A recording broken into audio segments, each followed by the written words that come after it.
Hello and welcome back to Blood and Ashes. This is episode 51. I'm your host Mo, and I'm joined once again by my now refreshed and revitalized friends Jody and Willie. Hello. Evening. What's the best food in the world? Not salty tacos. NG kerk tannie pannekoek. Whoa, man, where do you Okay. get those in Spain? We don't. I actually got like a Facebook memory like last week, and I've just been craving NG kerk tannie pannekoek this entire time. For our non-Afrikaans speakers, I have to explain now. Yes, NG Kerk is a church in South Africa, a very conservative Afrikaans church, and Dutch Reformed Church. Yeah. And then they have these like fairs, like on a weekend outside the supermarket. They'll have these fundraisers where they'll make crepes, what I suppose most people will call crepes, but we call pancakes or pannekoek. And then there's just this recipe that they have. These old ladies from the church that volunteer to raise funds, they have a special recipe that's passed down through the generations that And no all one they put else. on is like cinnamon and sugar. Cinnamon and sugar. Don't mess around. No, I make a point Nutella of and making those at least once every 2 months for the kids and myself on a Sunday, and Nice. they get smashed all the time. I bet. I made like what Americans would call pancakes, the thicker ones. That's what I make, crumpets. That's what I make in the morning. But the recipe that I got through that Facebook memory was something like 1.5 liters of milk and 8 eggs, and I was like, "Holy shit, that's a bit much." Well, welcome to Blood and Ashes, the premier baking podcast. After we've discussed pancakes, let's move over to the standard scone. Yes, or scone. Ooh, controversy. Listeners, write in. What is the correct pronunciation? Oh man, so how are you guys feeling after that marathon session last time? Are you I'm still recovering. Fatigued? Still recovering? It took me days to listen to the episode. No, I don't think you've actually No, I haven't even touched that episode. I guess I will. I don't have 4.5 hours to sit around listening to podcasts that I recorded. Well, at least this time we only have one chapter to cover, right? Nice. So that should mean this is going to be a short episode? One chapter. One very big chapter. Moritz, I'm not even points laughing. of view. Well, it is a super, super chunky chapter, like we said in the last episode. We're starting Lord of Chaos. It's the prologue, and it is 70. I said 74. It's 73 pages of 11 different points of view. It's pretty much on par with what I try to pick for our usual episode coverage, is about that range of pages. But let's see how the multiple points of view affect the length of the podcast. Multiple discussions to be had. So 4 hours Multiple later. discussions. Okay, so let's crack on. Let's let the Lord of Chaos rule. But first, let the Lord of Callbacks rule. No.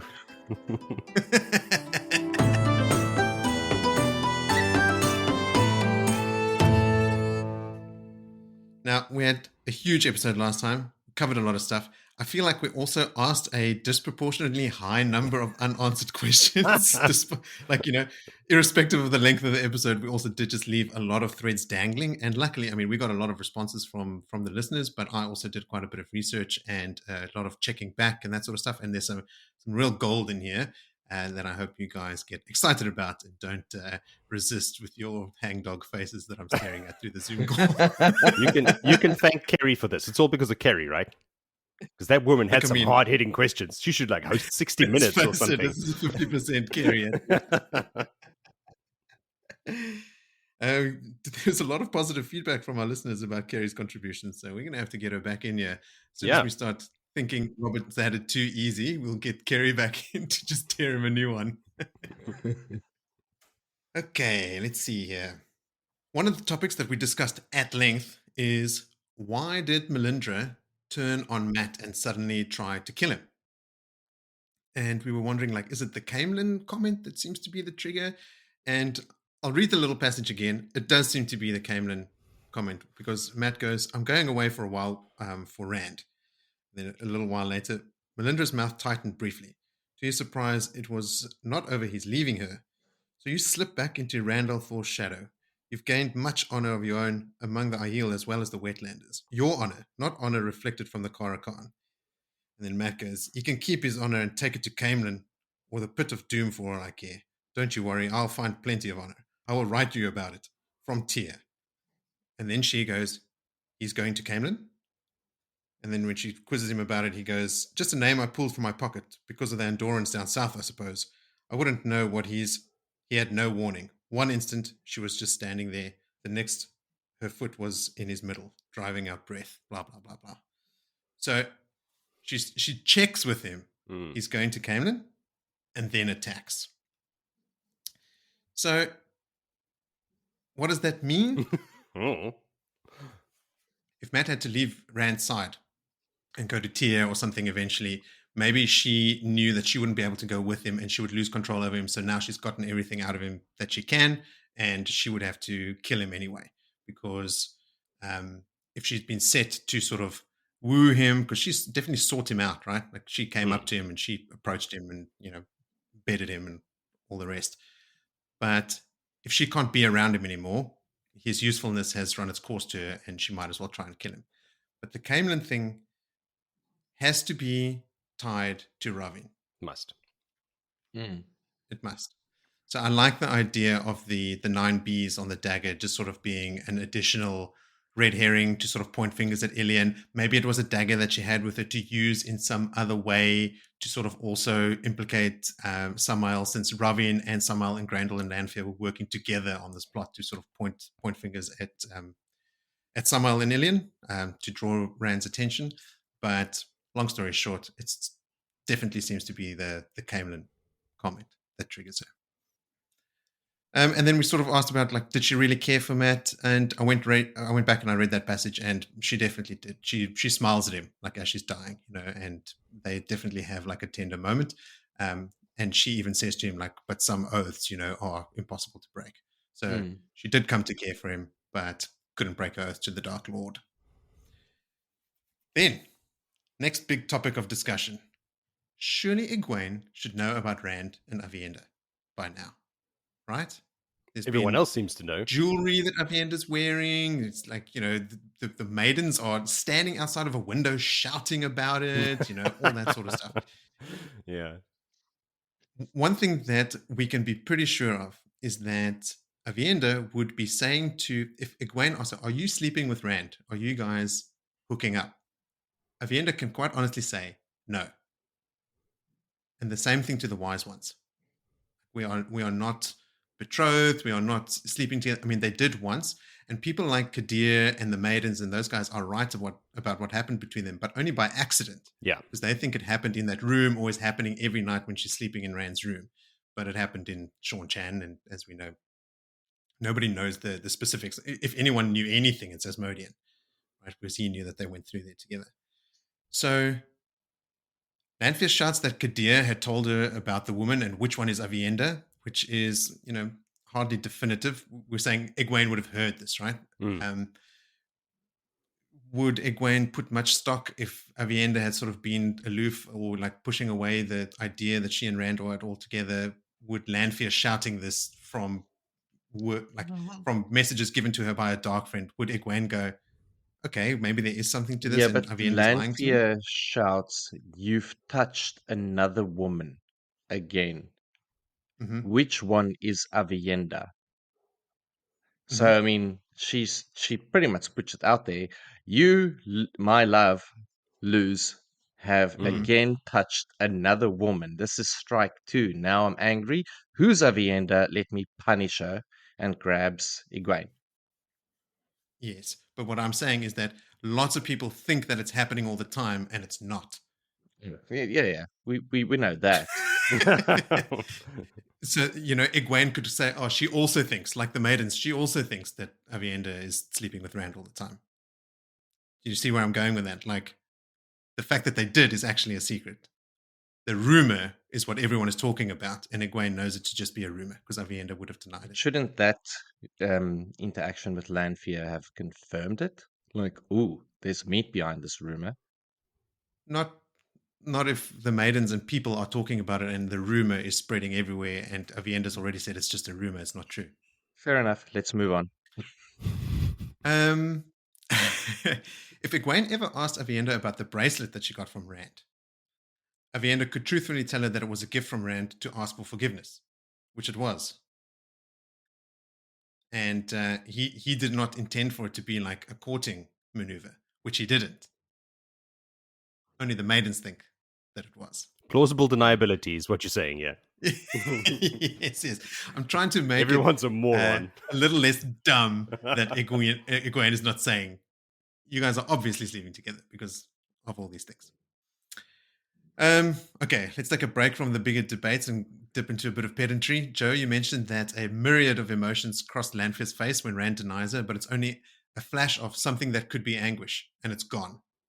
Oh, right. So I paraphrase. She's not crazy. She's not like eyes rolling back in her head and like having all the feelings at the same time. She's just severely hurt and angry, scorned, if you will. Ah, yes, I said that. You did. Here's an interesting one. Why does Moraine grab the bracelet Ungreal off Lanfear? Does she need it? This was definitely a Kerry one, right? We hinted at it. So while she's a captive with the Finns in Sindhol, which is a name I couldn't remember last time, Sindhol translates from the old tongue to Neverland.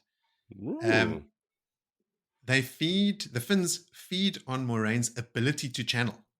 And when she comes back from Sindhol, she's actually weaker in the power. And this Ungreal allows her to still channel up to par or better than what she did before she went in there. So she knew she needed, I think she even uses it in Sindhol to channel more so that they can feed off it. And then she also has it when she comes out again. So she's still effective like she was before. She actually has to negotiate with them to keep it. Here's another Kerry special. Matt is standing right there when Moraine gives the letters to Rand. And I went and read that passage. And Willie, your hangover theory is, again, the only thing that fits, right? Because Matt is literally standing right there. And it is very clear that they're not calling to him or anything. They're having a conversation. If someone was in my apartment yesterday and spoke about letters, I tell you, I would not have been able to remember it today because I was very hungover yesterday from a farewell party. And unfortunately, I don't remember half the day. Look, I'll be honest. I think Robert Jordan forgot that Matt was there. And I'll tell you why. Because in A Lord of Chaos, or The Lord of Chaos, when Tom gets the letter, Matt gives it to him. The seal is different. In Fires of Heaven, Moraine gives it, it's a blue wax seal with a serpent ring insignia on it. When Tom gets it, it's a red seal with House Demandred's insignia on it. It's completely different, and there's no explanation for that ever. I don't know. I'm going to check this out now. Okay. Are you sure? Because she had two letters. The one to Rand, definitely blue seal. Both of them had the same seal. She didn't. They both had the same seal. Both had blue wax seal with a serpent ring. Jody, Fires of Heaven, page 813. Go check it out. I just believe you. I remember that because it was unusual that it would be blue wax. Generally, you think about a letter, it's red wax. It was very unusual that it was blue wax, and I thought, okay, cool, maybe it's because she's blue eyed, she rolls with the blue wax, all of that. But yeah, well, Robert Jordan had the same change of heart. It turned red eventually. Then I was quite put off or put out by the fact that why don't the Forsaken have more Ungreal of their description? And going to my chapters. Nathan. Yeah, I was about to say. We talked about it today. I also noticed that. Look, okay, we'll leave it. They talk about it in these chapters, and I won't say what happens. Yes, no, you won't. But also, stasis pods are a thing. Yes, you guys remember stasis pods? Stasis boxes. Yeah. Yes. Pedantry, Moritz. Pedantry. Oh, sorry. Not a pod. It's a box. Jesus. It's a box. Very well. Stasis boxes. We know that Grandel's already found one because that's where she gets the streath from, and she's wearing a streath gown. Yes. Samael finds one because he, I think, is the one that directs the golem, and the golem is in one.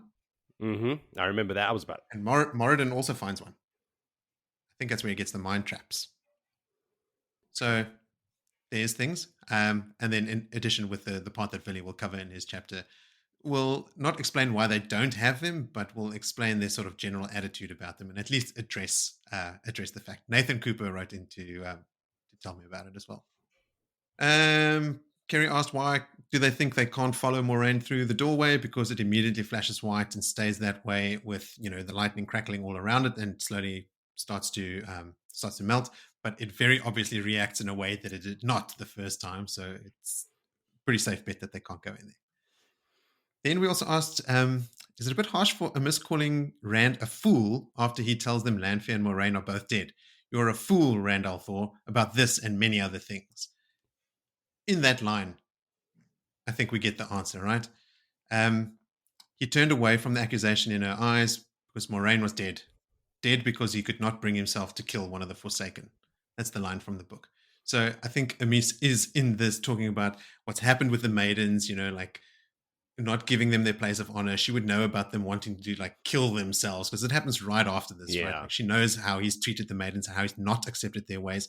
The whole wise one's thing is for him to become Aiel and to take them on, and he is not grokking this concept of the maidens being able to choose their own destiny and be put in the line of danger. So she's pissed off with him here as well because he's applying the same logic to not killing one of the Forsaken that has now cost him Moraine's aid and the lives of all the people around. Yeah, okay. That makes more sense. I think it's fair to call him a fool. Oh, yeah.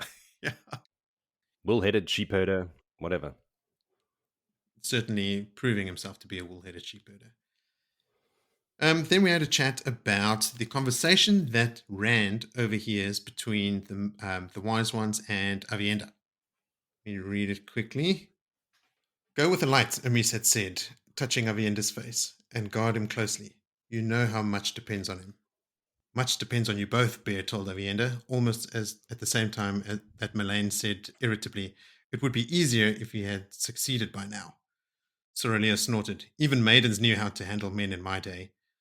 She has been more successful than you know, Amiss told them. Aviendha shook her head.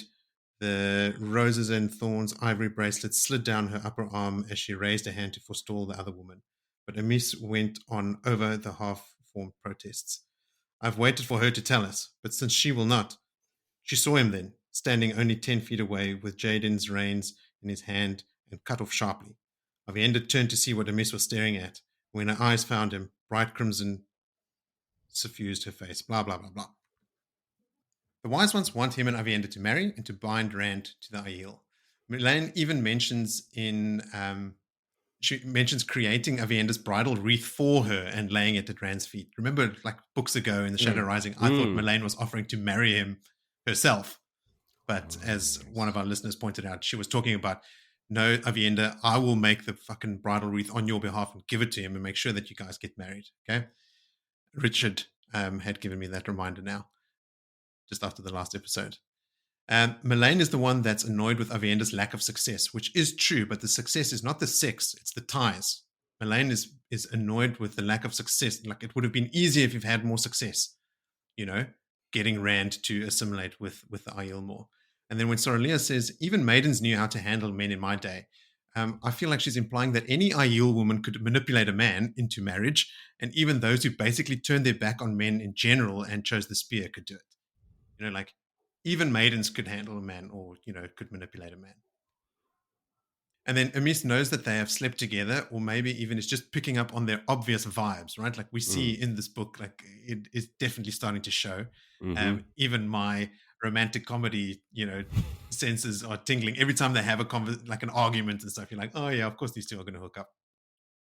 But she knows somehow that something is actually brewing between them, and not so much what the maidens think of their sort of quote-unquote sex that they're having, but Aviendha would be denying it to them, but more clued into the gift exchange which the maidens are privy to. So Amiss would know that there was a gift exchange.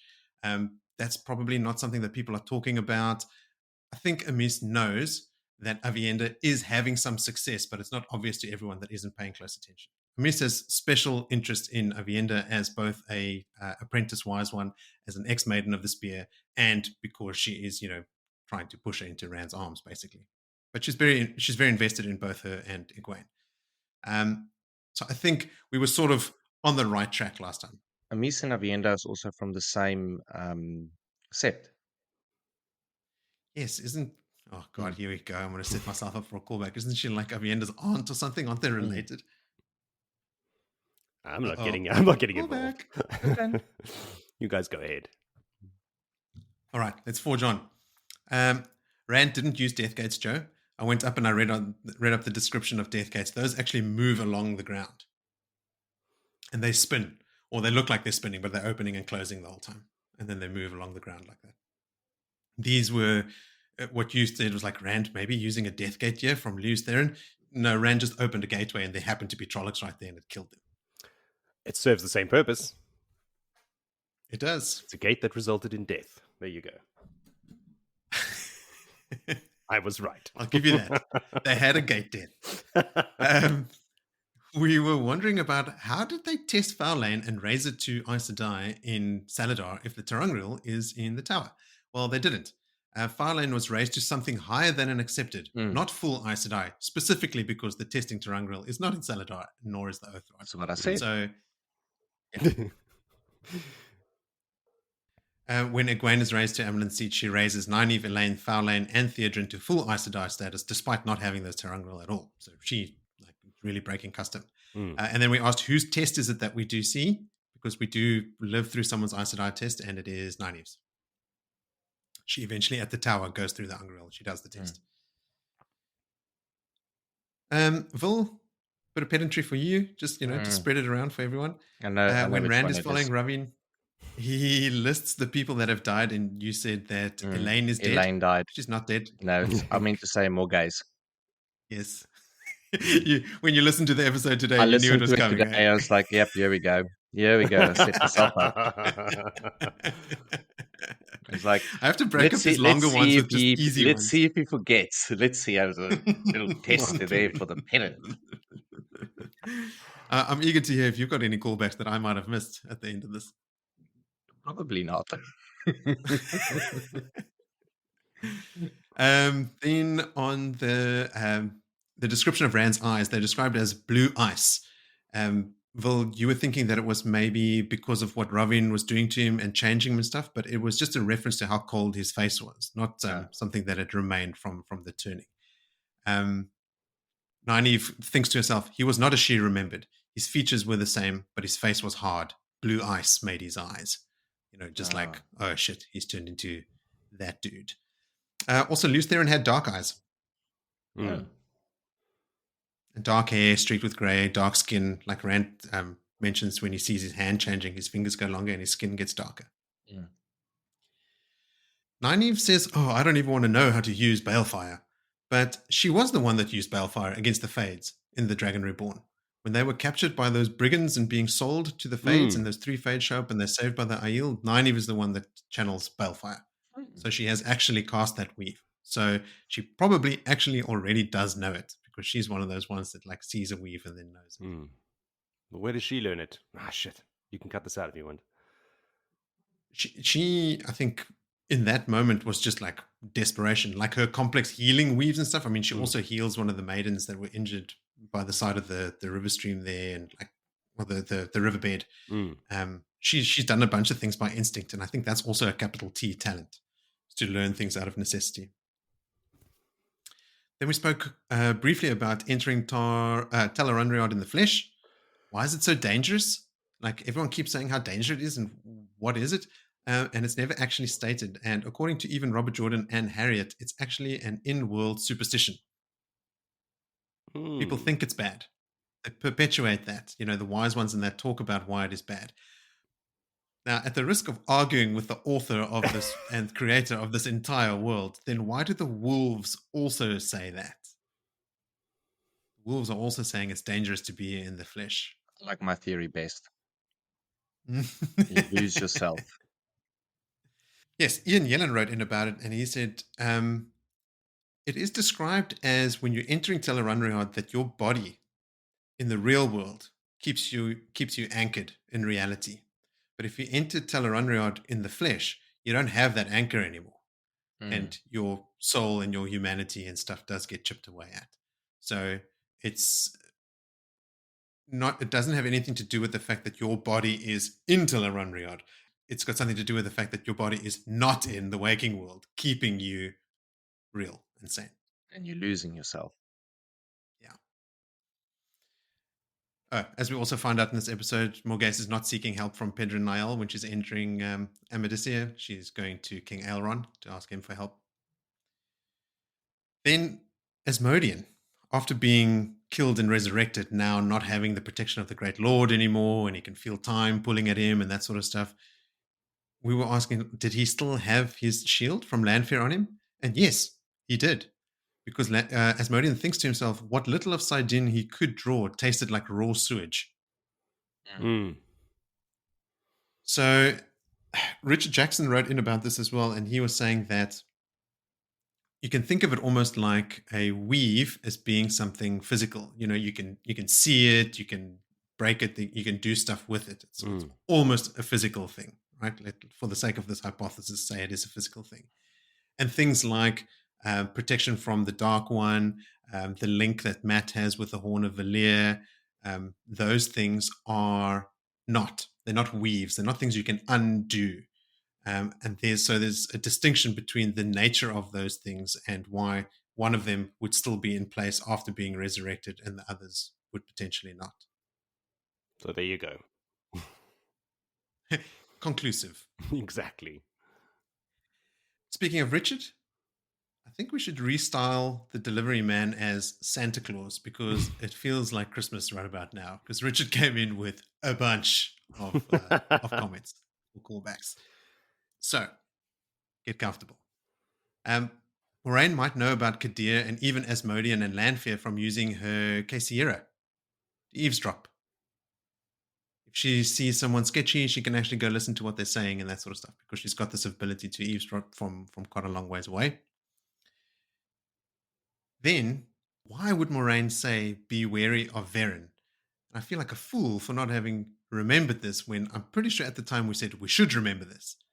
Moraine is told by the boys that Varen said she was sent by Moraine to join them. Moraine was like, right. She said that? So from that moment on, Moraine must have had her suspicions. That seems like was an outright lie. Foolish slip from Varen. Or, as Richard says, possibly on purpose. Varen is way too careful because, I mean, when she says to the boys that Moraine sent her, it's not even like a vague thing, I was sent to keep an eye on you or anything like that. She straight up lies in a very blatant and simple lie.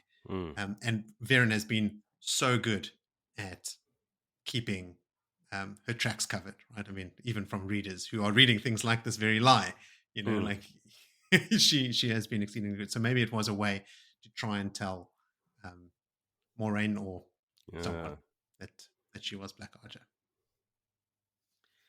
Richard also thinks it's ironic how Rand is cross with Moraine when reading her letter, where she says she couldn't let him risk his own life to save her. And then Rand thinks to himself, it was my choice to face Lanfear, my choice. All this immediately before being confronted by Sulan about taking away the maiden's choice to put themselves in danger, which, you know, is another astute observation by Richard, as usual. Then he explained that Shadowspawn can't travel through gateways, which is why death gates work, Joe, and why some of the Shadowspawn died when Rand cast that gateway there. So when I said Ravin maybe gatewayed a bunch of Shadowspawn into the empty buildings when he knew where Rand was, he couldn't have. So the Shadowspawn must have been stationed all over the city, right? In all the areas where he thought, maybe all around the castle, which is maybe why he had evacuated all the people. Now, I thought about this while we were talking about that. I thought, now, I mean, if he could just gateway these Trollocs into all the cities, why did they bring them in on barges in Tyr? Remember in the Stone of Tyr, they had like 50 barges at the docks full of Trollocs. Or bother with the ways. Yeah, and all of this shit. So he probably brought them in via the ways into Caemlyn because they can't travel through gateways, and he probably evacuated. That's why the streets were quiet, because the people had to be chased out of there so they don't see the hordes of Trollocs and Shadowspawn occupying their houses and stuff. Because, I mean, Gabriel can't just openly be a Forsaken with Shadowspawn in the city. Yeah. Right? Like, he's not at that point of power yet. So and he will had never to move be. the people out. No, he will never be anything. Richard also lands pretty much where we did with regards to the palace guards, saying that they're all new, all scumbags, but only some are true dark friends. But, you know, definitely fully fledged dark friends in there running around with the fades and that sort of thing. And you probably had the dark friends be the officers and the sort of general scumbags, just the foot soldiers. We asked, like, when Rand says to Bile, there was much honor earned at the docks. You know, that's all that Rand says. Richard points out the honor was Moraine's. Moraine had earned the honor because she was the one that sacrificed herself to kill Lanfear. Morel doesn't mention Lan's bond to anyone because we were wondering, do we read about Morel saying anything? But no, she's actively keeping it a secret because she would be punished for it. Richard says that Egwene later thinks Morel might even lose her other warders if people had to find out that Moraine and Morel had this arrangement, because it's not done. Probably because it's kind of against the warders' will, right? Like, yeah. I mean, that's pretty shit. Consent, people. Consent. There's a huge problem with consent in these books. Huge. Richard also has a theory about the Two Rivers' protectiveness over women, the reason echoed in the Borderlands, and which are based on our actual history. In time of war or general depopulation, women are especially important because they can have kids, but generally only one at a time, where men can father children every day. So the women have to be protected as a population survival mechanic. And Manetheren was almost entirely depopulated. So the descendants could be carrying this instinct, right? Like, protect the woman. We need to, you know, save our population, our species, whatever. And then, speaking of Manetheren, Lan calls Rand true blood of Manetheren because in the Borderlands, family can be adopted easily and wholly. Lan says even, in the Borderlands sheep herder, if a man has the raising of a child, that child is his and none can say different. Reminding Rand that Tam is his father and that he is from the Two Rivers / Manetheren. Remember who you are.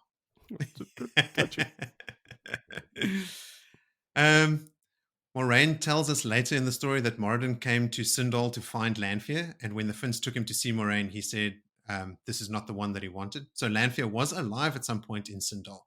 And I think that Moradin actually kills her later so that she can be resurrected, and she is resurrected with less power. The name Sindain means last chance. And I mentioned in the last episode that Sindain, she's resurrected as an old woman, but she's not. She's still pretty young, a pretty young woman with blue eyes and silver hair, which is what I think threw me. Like, she's a young Targaryen woman with silver hair. Yes. The first of the Targaryen. Yes.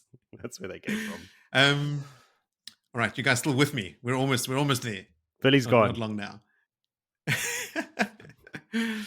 Changes made to someone's body in Tel'aran'rhiod when they are there in the flesh do not last in the real world.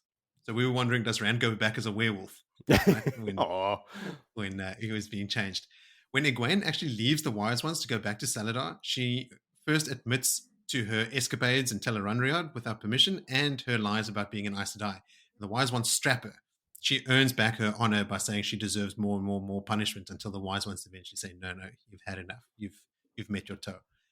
And when she's packing, she's in great pain, like she can barely move. But then when she travels to Saladar, it's through Tel'aran'rhiod in the flesh. She opens a gateway there. She goes there in the flesh and rides Bella in Tel'aran'rhiod. And in Tel'aran'rhiod, she imagines her pain away. Like, she's gotten so good at manipulating it, she makes the pain go away completely. And when she steps out of the gateway back into Saladar, the pain comes flooding back. She can't keep it away anymore. Yes, this woman. Pretty cool, eh? Like, I've forgotten all that shit. There was another poll on Twitter yesterday. Who's your favorite character? And Egwene wasn't even on the list. I had to write in the comments. No. Your list is wrong, dude. I think I saw that poll. I think I clicked that. Just so you didn't have to write extra stuff. But we all know it's Egwene. Okay, more Tel'aran'rhiod stuff. If Nynaeve can sense Morgedion stealing herself to make a change in Tel'aran'rhiod, it would be easy to distract her with more black wasp nettles or switching or something like that, right? So if Nynaeve gets the sense that Morgedion is about to try and change something, which they sort of hint at, in the bit that you covered, Joe. Mm. She could distract her by actually causing pain or something like that. It's never stated explicitly, but this could be an unwritten mechanic to help explain away why Morgase doesn't actually make the Adam just disappear. But I've got my own theory, because Mesaana later in the story does the exact same thing to Egwene. In the battle in Tel Aran'gar in the White Tower, Mesaana tricks Egwene. She disguises someone else like her and then sneaks up on Egwene and puts an Adam around her. And Egwene is terrified, obviously. I mean, she's had one around her neck before, and she said never again. And she's fighting against it. But before Egwene can make it disappear, she has to conquer her fear of it. Because you can't control something that has control over you. If you fear something, you can't control it. And we know that Morgase is fearful by nature. She is craven and a coward. And she only acts when she knows she's guaranteed victory, that sort of thing. And here, you can sense the constant terror through Nynaeve can sense the constant terror through the Adam, and that's why I think she can't make it disappear, because she can't control it if she's scared of it. That makes a lot of sense. It does. I think so. GIF of Shia LaBeouf clapping. Or Leonardo DiCaprio cheersing.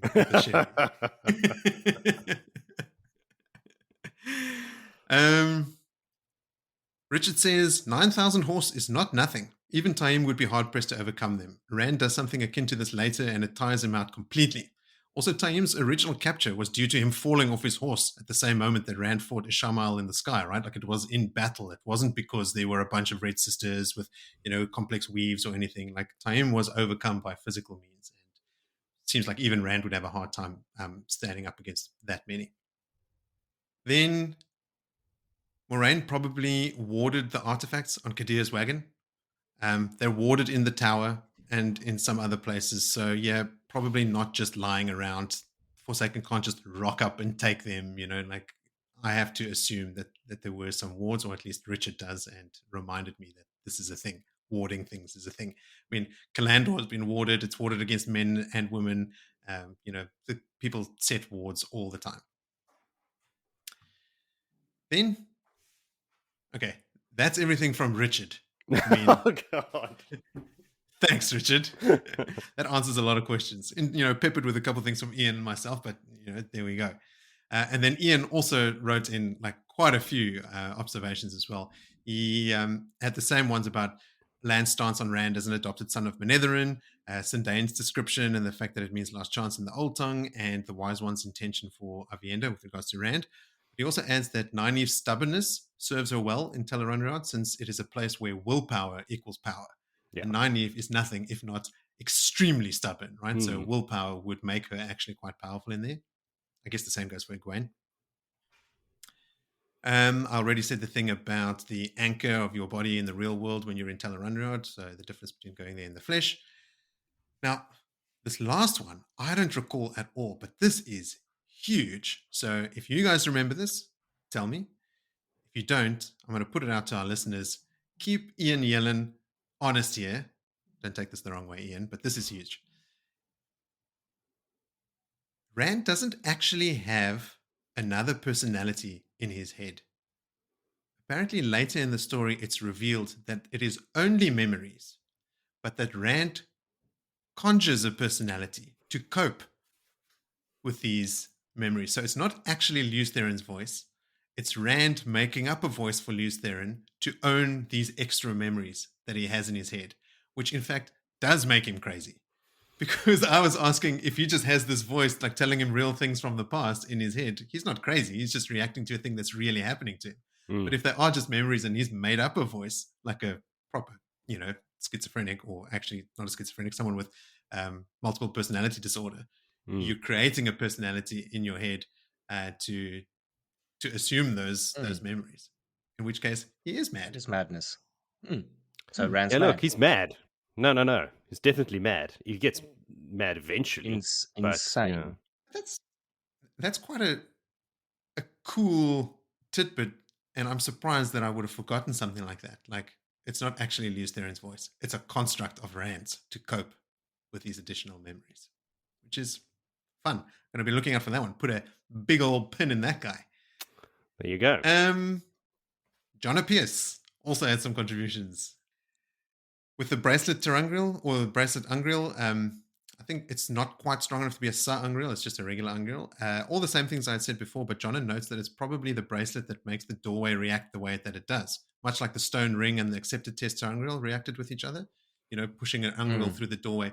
Because channelers have walked through doorways before. Moraine herself, right? So we've never asked, why did the door explode? None of us have ever asked that, which is crazy. But Jonna says it's probably this bracelet pushing the Ungriel through the doorway is what made it implode. I thought it was because both of them were channeling when they fell through the doorway. That's just what I assumed. I thought Lanfear just put out a light and it was wax. And it was melting. Well, we've seen... like a crayon in a fire. Twisted stone doorways were not stone alt this entire time. They were just crayons. Oh. And then lastly, I'll just mention that Jonna also mentioned Moraine's suspicion of Aaron based on her lie to the boys. And that's the end of callbacks. I don't believe you. Hour of callbacks. Okay, I lie. 40 minutes. Too long. Look, Jody, you and I, we've been asking.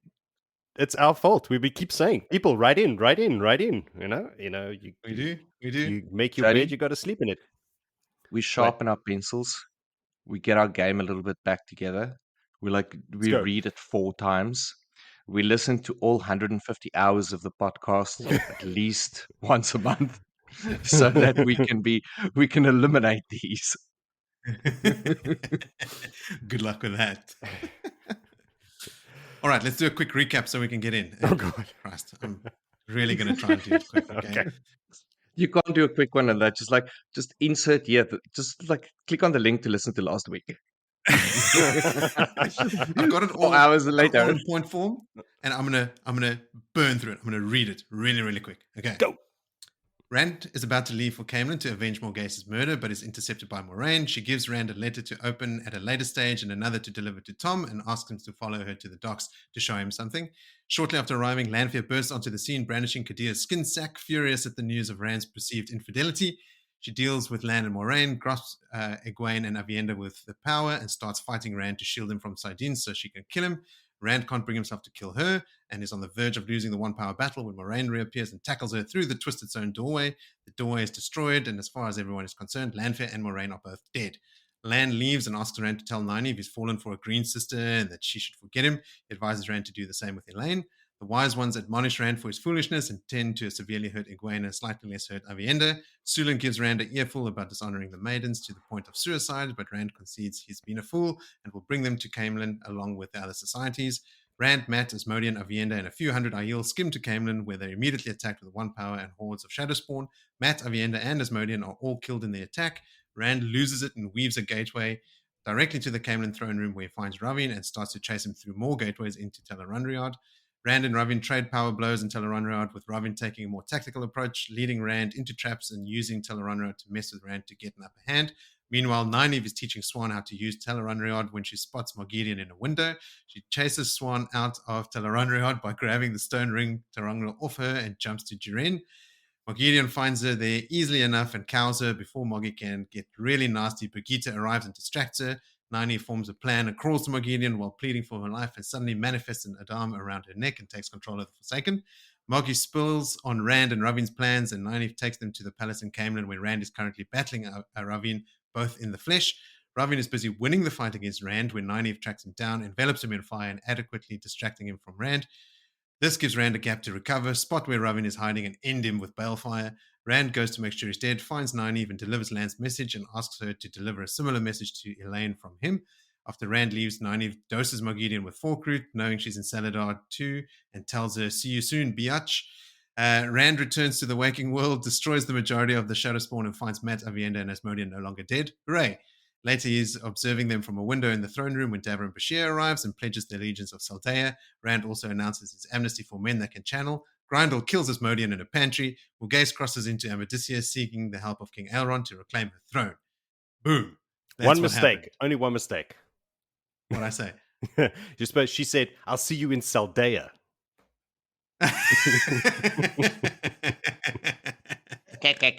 Yeah.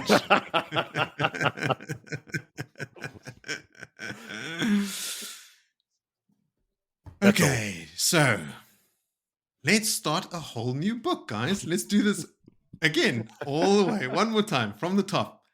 And let's start with the prologue to the Lord of Chaos called The First Message. We'll split this prologue by points of view, as I've already discussed with you guys, but for the sake of the listeners, but we'll cover them grouped together where they flow from one to the next. A couple of them are points of view that basically happen, on the same scene. So we'll do comments after a block like that, not just after every single point of view, in some cases anyway. So the first point of view is from Demandred. Take it away, Jody.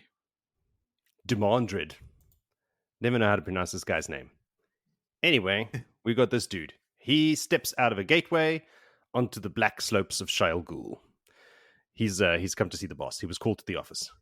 And quickly releases the one power. You don't want to be channeling around these here parts. So we get a nice description of Thakandar, of the inverted sky with the rolling waves of the clouds and lightning striking upward from the ground into the sky. It's the upside down, basically. And it used to be, we find out as well, used to be a holiday resort. It was an island in the Age of Legends where people used to come and chill who liked rustic things. I was thinking, okay, it's really gone downhill. It's the new management just to blame. Idyllic. Yeah. when a new owner takes over a hotel or a resort, it just turns to shit. This is what happened here. There are Madral blades being forged down in the valley. Demandred is having a look down there and seeing what's going on. We get a description of how the swords are made. It's lovely. It's really like the craftsmanship is amazing. They have some captives from the borderland raids. They've got a woman and her children. This is a very disturbing scene, man. As a parent. Yeah, and just sitting there clutching their mother's skirts and crying. They're sitting in this hell. They're in hell, literally alive. And the swords are forged by these things. They're not men. They're not creatures. They're just like lumps that look sort of human shaped. And that's all they do is just make swords. They don't even make buttons or door handles. So one of these things walks out with a freshly forged blade and quenches it in what passes for a stream in these lands. Like it looks like a little rivulet of ink. And then to finish it off, they kill a person with it. I assume they drive it into this person's chest because all you hear is screams from the inside. This man that was screaming on the inside. So maybe that was his wife and his kids outside. That's not gruesome enough to make a Fate's Blade. No. I think like what they're doing there is they take the person and starts, like when you hammer metal, when you forge it and you're like beating it out, they beat the flesh into the blade. So start with the arm and just like smash it with a hammer into the blade, like really putting making the blade evil. That's interesting, but the way he screams, it's not like then you hear the sounds. It's like it's a long like he's falling off a cliff. And that's it, Joe. Like it's not a person just shouting as if they're being killed. It sounds like they're being yanked away really fast. The intensity of the scream is constant, but the volume is getting softer as if they're being moved. So it's something far more sinister than just being killed. They're somehow being infused into the blade. Who's to say what's inside that room, that little house that's being done? I mean, it could be like another world inside because you're in a different reality basically in this place. We see a bit more of that later on. So yeah, don't get caught by Trollocs to be made into a sword. So from behind him, a Fade appears and asks Demandred if he loiters when he's being summoned. And Demi turns. This is what you're going to call him from now on, Demi. Demi turns around to give this Fade a piece of his mind, but he shuts up. It's kind of like those movie scenes where they talk around. Listen here, buddy, and then you stop and you look into his chest and then stare up. And there's this huge fucking Fade. So he just shuts up midway through his sentence. And that scene from Happy Gilmore, guns don't kill people. I kill people. Yeah, exactly. And this Fade got a name. Yes, Shaido Haran, which means hand of the dark. Shardar Haran. So Shaido Haran takes Demandred to the Shadar Mohdin Shadar. You're saying it all wrong. No, there's an I in there. There's an I. Shaido Haran. He's takes Demandred into the pit of doom. Dude, we're going to the pit of doom. Stop laughing. This is serious shit. down the tunnel with the spikes hanging off the ceiling. That are you're my comfort nights. zone, man. Dog friend. Yeah, I hang out there. You've been there a couple of times. So yeah, like there's those spikes that of course change height depending on who's walking down, because Demandred is having to like dodge his head and slouch down a bit, but it's, Shaido Haran being taller than him doesn't have to. So kind of weird multiple reality shits happening at the same time. At the bottom there's like a lava pool that you walk out on. It's kind of like the in Mordor, same kind of thing. Walk out there onto this ledge and there's like the pool of lava at the bottom. And then at the top, he looks up as well, which is also I found very interesting, where the top of the volcano basically is open to the sky, and it's a different sky than the one over Thakandar. It's streaky clouds moving fast across the sky. So it's a kind of I don't even know if that is really the sky. Demi can feel the presence of the dark one here. Yeah. That is the ball. Well, that's the hole. The ball's not a hole. No, it is. That's that hole there. It's literally that one. Well, whatever it is, it's not here. It's not outside. It's a different one. So anyway, he can sense the dark one here quite clearly, and also that the bore is still blocked, but not as much as it had been the last time he had been there. So he can feel that the blockage that's keeping this whole thing closed is getting weaker and weaker and weaker, and we know that because we've seen the seals being broken. Demi then tries to dismiss the fade because he doesn't want to be seen, because he knows, like, dude, when the dark one starts talking, the ecstasy and the pain, I don't want this guy to see me like this. But the fade doesn't even register that he's speaking or do anything, and then bam, it's all caps in your head, and Demi falls to his knees, and the dark one asks a very telling thing that I have not noticed before. He says, "How fares this world? Not the world. Does he have multiple operations running in all the different realities?" Trying the same note. Yeah. I've never noticed that before. And I was like, what? This world specifically. So he's checking in here to check with his lieutenants. And then, like, after this, he's got another meeting where he's got to go over to another reality and speak to those lieutenants to see how that world's going. Have some of them fallen already? Real. Wow. And I mean, how many realities are there? English. Like... yeah, he doesn't know how to speak English. This is like 400,000th language, Yeah, you can't expect you to have it perfect. But yeah, I thought that was very, very interesting. And then I went on a whole little... Yeah, so just it opens up a lot more questions. So, of course, he's been asked a question. Demi reports that Ravine is dead. Lanfear has disappeared, just like Asmodean. Nobody can find Mohdin either. He gives it's all bad news. But the Dark One already knows what happened to them. He knows what happened to Ravine, because he says, I can't help him. He's beyond even my use. He was bale-fired out of time, so I can't do anything about it. So Demandred is like, all right, because there's some things that the Dark One knows, and then other stuff that he's clearly oblivious to. So he's not all powerful. There's some gaps in his game. He asks Demandred if he'll use Balefire, because he's like, well, Ravine is dead because of Balefire. Will you use Balefire in my name? And of course, Demandred says, as you command, so shall I obey, which is a very nice Aes Sedai thing. It's not yes, it's not no. It's like, whatever you say, bro. And I've written here, as in a comment to Demandred, saying, of course, he wasn't asking, he was telling. So you will use Balefire in my name.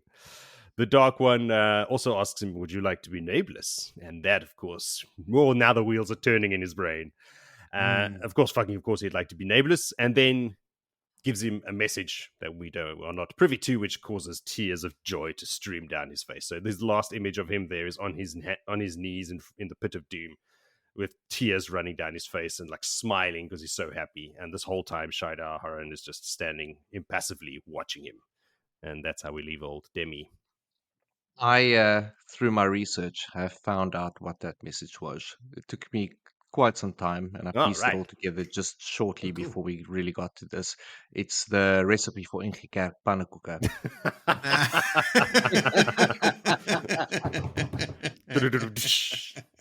10,000 points for you, sir. Well done, Billy. Nice. That's it up. You got me. You got me. After, like, as he finished his sentence, I know what it is, and I looked at his face. I thought, oh, he's talking bullshit us now. I did for a second believe he actually did have an answer. No, you sold me. All right. You got any notes, Phil? Except for the pannenkoek. It's nice to be back at home country, seeing the forging of the blades. It's I'm not The wearing hearing my of the black screams. shirt for nothing. The hearing of the screams. I do miss talking about Mushinshin and the sweet, accurate screams and the blood and all of that. So Of course you would. Break takes the us a little bit bones. back to there. But yeah, terrifying, utterly terrifying. Yes. It is a fucked up place. Pretty fucked up. Snap. Jinx, you owe me a Coke. I'd forgotten that the Valley of Thakandar is like freezing cold. Yeah. There's that. You imagine it hot, there's a volcano there, but it's actually like really, really cold. And to the north, they reference the lands to the north, but that is completely frozen. I wonder what fuckery is happening around there. Like, what's happening in the north? Is it only tardigrades, or are there living, sentient beings out there that are eking out an existence? White Walkers, man. White Walkers. I was just going to say that. So they live out there. Still sleeping. Mm. The Midral blades, they emerge from the forge pale as moonlit snow. Just such a nice, lovely way of phrasing this blade. But I mean, also like really, really pale, which is obviously immediately reversed when it's dipped in what you said, what passes for a stream on the slopes. Did you explain, Joe? Like there are holes in the side of the mountain. In some places, something resembling water runs out of it, but it's inky black. After they dip these pale as the moonlit snow blades into that inky blackness, it comes out like Vanta black, right? Like it is like drinking in the must light. be like, it is black. So hot that they white. If you Maybe. heat metal hot enough, it becomes transparent. I wouldn't say and transparent. Yeah, you can not transparent, but you could see things. You could basically see things through it. I'm gonna find this for you in a link. I'll send it. All right. Link us up. Yeah. I will. Also about these swords is that they run out of gas, like down the line. Like they run out of magic. They have to keep on remaking them. So it's not just like, oh, you're a fade. Congratulations, here's your sword for life. It's like, come back in 3 months, we'll give you a new one. Yeah. So they have to keep stealing people and keep killing them and keep remaking, like make new swords for new fades and replace the swords that are already failing. So keeps them sharp. Though, you don't want to get caught in a Borderland raid, bro. Don't. Why would you be a farmer in the Borderlands? Yeah, you thought the soldiers in the Borderlands were the brave people, the fucking farmers, bro. I feel we've missed the most important thing of the start of this chapter. What's that? What is that? The lion sings on the heels take flight, the moon by day and the sun by night. Blind woman, deaf man, jack, door, fool. Let the Lord of Chaos rule. In the Fourth Age. Children's poem, something. Like a children's chant from the Fourth Age. That's after this, right? Yeah. Like that's after Rand has. We're in the Third Age now. Saved the world. It's weird to think that the Fade's names are in the Trolloc tongue because Demandred thinks to himself, Shaido Haran, that's weird. That's old tongue. It's usually in, like Nargson. Paleface Nargson. Paleface Nargson. The tunnel floor is worn smooth as if traveled a lot. That's terrifying. Yeah. How many people are shuffling into the pit of doom to converse with the Dark One? And really, he takes like that much of a hand in chatting to random people? Because we know that Fane has been there. Maybe that's why he knows some things, but not other things. Like maybe he's getting actual information from informants and he's not omnipresent. Yeah. He's just gathering a lot of information and because he's the father of lies, right? He's presenting an image of knowing everything. The Trollocs, as they grow up in Trolloc life, do a school tour. They say, a cool pit of doom tour. They're all like getting there. They're all super stoked, sliding down the tunnel, wearing it. They need to go be confirmed in the Church of the Dark One. Yeah. School trip, yeah. Totally. They have to go to the pit of doom. Demandred, at one point, he says to Shaido Haran, "You may leave now, half-man." Mm. And then Shaido Haran just doesn't move. He doesn't say anything. Mm. He doesn't blink. Well, obviously, he doesn't blink. He doesn't have eyes. But he doesn't blink. But he doesn't react at all. Yeah. It's not even like, "I move for no man," or Yeah. He just doesn't even give Demandred any reaction. He doesn't acknowledge his existence or what he said. It's just, I'm loving Shaido Haran's general vibe here. But also, there's again, my memory. But like, he doesn't serve much of a purpose, this character. He's like a stand-in for Nameless at the moment because there isn't one. And then later on, he just disappears again. Like, you never hear from him. Mm-hmm. There's like no big showdown with him or anything. Yeah, or is there? I don't know. Can't remember, HO. Maybe in final battle, maybe he's... Nah. Sure? Maybe he leads like no idea. a legion of Trollocs and Fades. He's the ultimate. Someone like Gaul ends up killing him. I had the same note about the Dark One talking about this world, Joe, but in relation to like the Dark One showing a couple of sort of like human characteristics here, he displays anger and frustration. Like when Demandred gives him a message and he responds, it actually says that he's angry and frustrated. And in a weird way, that makes him less threatening. It humanizes him a little bit. Yeah. Interesting cat, this Dark One. Willie, tell us more about your Great Lord. Hello? No? I cannot use the tongue and utter those words. First rule of Great Lord is we don't talk about the Great Lord. He uses the black speech, which he shall not utter here. So anyway, when Rand al'Thor reaches the Pit of Doom during Tarman Gaidon, a husk that seems to have been the body of the formerly known Shaido Haran is found, collapsed and motionless. So there you go. I had to find it out. No. He just burns away.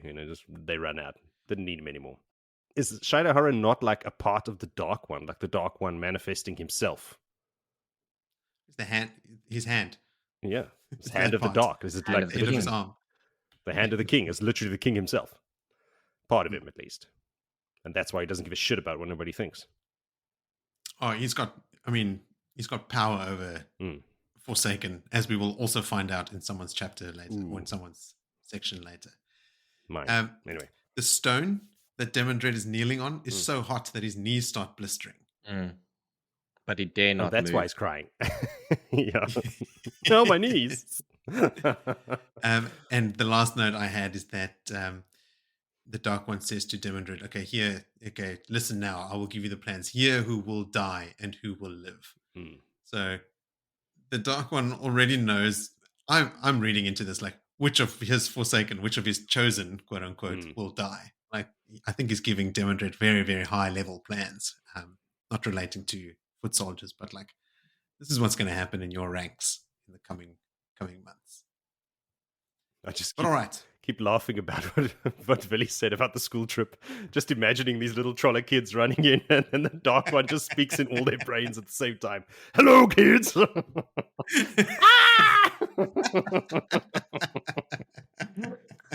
He pulls a Willy Wonka on them, starts breaking out in song. In the dark cave. It was like a smattering of little fade kids in between them. Getting bullied by the giants. Who are totally unfazed. Like, yeah. All right, never mind. Let's continue. Let's move on to a happier place than the Pit of Doom. In 2 points of view from Nynaeve and Elayne. So take it away, Willie. You say a happier place. No. I seem to recall doing than the Pit of Doom. A lot of Nynaeve chapters last book. And I kick off this book not with my Dark Lord, but with Nynaeve Almera. Anyway. I can't tempt you with that stuff. No. You might get swallowed whole. Okay, Nynaeve is in accepted risk again. 7 bands on the hems. She is in a little wooden cottage thing in Salida, with Leanne and Swan. And as promised, she is busy probing them and prodding them with little weaves of power. That we also learn is she's only able to because she's got Marigan sitting in the corner with a bracelet or a necklace around her neck. Nynaeve's wearing a bracelet. Is the silver cord been cut off? Elayne made this one, and it has Is no this cord. the one that? Okay, so this is the one that Elayne made. All right. Mm-hmm. So Nynaeve is busy studying the two women, and Swan is not as patient as she should be. Weird. Where Leanne is a lot more accepting, probably with the hope that there might be some breakthrough made. Now Nynaeve can feel the woman's emotion. We know Marigan, who we know as Morgase, through the bracelet, and then also takes it off and puts it on Swan, and using that sort of as well. Can you feel anything? To which she says, yeah, she feels the anger, she feels everything, all the emotion that Morrigan has in her, she's feeling, and Nynaeve uses this to lawyer her into a corner. Basically, if you weren't able to channel, then you would not feel that. A woman that can't channel cannot feel squat, which makes Leanne sort of, ooh, let me try to slap on the bracelet and having the same sort of experience. And like Nynaeve basically saying it's like something is torn or cut, but if it's torn or cut, it can be mended. So she's pretty excited or like driven to find a way to mend this. Poor Morrigan gets tongue lashings whenever she pipes up.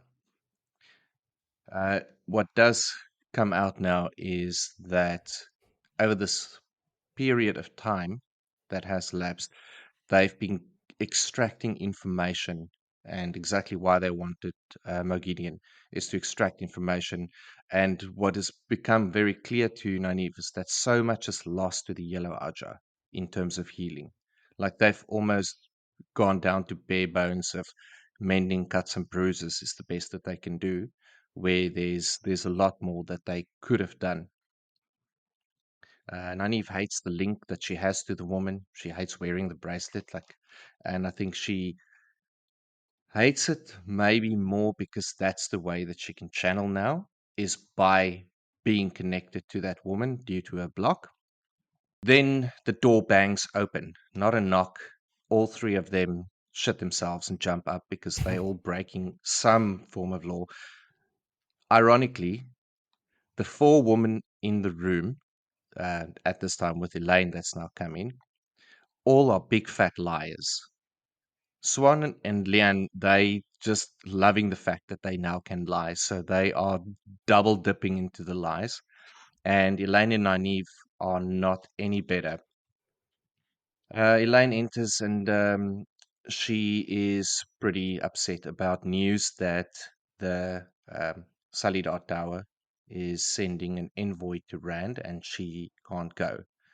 And she's like, but hold on, like, I've got so much right. First and foremost, my mom is apparently dead. That makes me like kind of the queen now. So I should maybe go and like calm the folk that's rebelling and show them that there's still the succession line. And Swan is like, they must do nothing. And Elayne is like, but, and Swan just cuts her off. Um, the tower, the Salidar Tower, that is, uh, kind of got the news that Rand killed Morgase, and Elayne doesn't quite buy that. Swan's basically telling her that your mother's dead, mourn and get done with it, move on. Yeah, she's so harsh. Just like super harsh. But Elayne sort of slams her authority down that, she is daughter heir and the future queen. And they're like, well, first and foremost, you are an accepted. And the tower will not let you go until you're a full Aes Sedai, because there's not been a full Aes Sedai queen in thousands of years. And the tower's definitely not going to pass that power trip up. The the news of Rand's amnesty had reached the Salidar Tower, and that makes them all very edgy and uneasy. Like the idea that Rand is gathering men in mass to go to university is just, it reeks of the Age of Legends and the breaking. But what can they do? Elayne will not give up. She's convinced the mother is missing. And if she goes there, she can calm the situation as daughter heir. And secondly, she can get close to Rand with the relationship that she has. And Swan is stating basically that if Rand has Camelin and he has you, that means he's got the whole of Andor. And they're not sure where the tower stands or their tower, with the fact that Rand is gathering so much might behind him. It's obviously a threat to them at some level. They also now know that Moraine is dead, and that she killed Lanfear, and that Lanfear is dead with it. Moraine has now become somewhat of a legend among the Aes Sedai. Like, there was a whispers like, "Oh, you knew Moraine. Like, was she really as badass? Was she really that small? Did she really kill Lanfear like that?" Like, yep. So that went down. And Belal. And Bilal. She killed two Killed Forsaken. 2 Forsaken. Yeah. There's many plots between the four women. Now we learn there's a new mistress of novices, Tiana.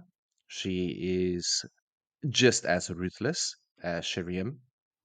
Elayne is pretty upset with Swan, knowing that even before this, that this party is being sent to Rand. Turns out that they are sending 9 sisters. 3 more, then we'll learn that the White Tower is sending, and specifically not 13. And they also, in sending them, they are never going to send all 9 to see Rand. They are going to go kind of like one by one to try and build trust. And 9 is a super big honor. Like, not the highest king has ever got a 9. Like, you'd be lucky if 3 sisters come to see you, type of thing. Min will also be going with, because her talents will be useful to Rand. And that news dropping on Elayne has got a sort of like, ooh, like, one thing being the daughter heir, not going to take my place on the throne, but it's a whole different kettle of fish that one of the women that is in love with Rand is going and the other one is not going. It's like, oh, damn. But Min is a friend, so she's handling it somewhat gracefully. She's just Say suck that. it up, man. It's just It's just it's what's going to happen. she's Just not deal having with a it. big fat sook about it. That's one thing that's for sure. Nynaeve threatens Swan that if she does this, again, like, to Elayne being so harsh, but Swan just sort of like gets up like, "Oh, cool, this is done. I've got things to do."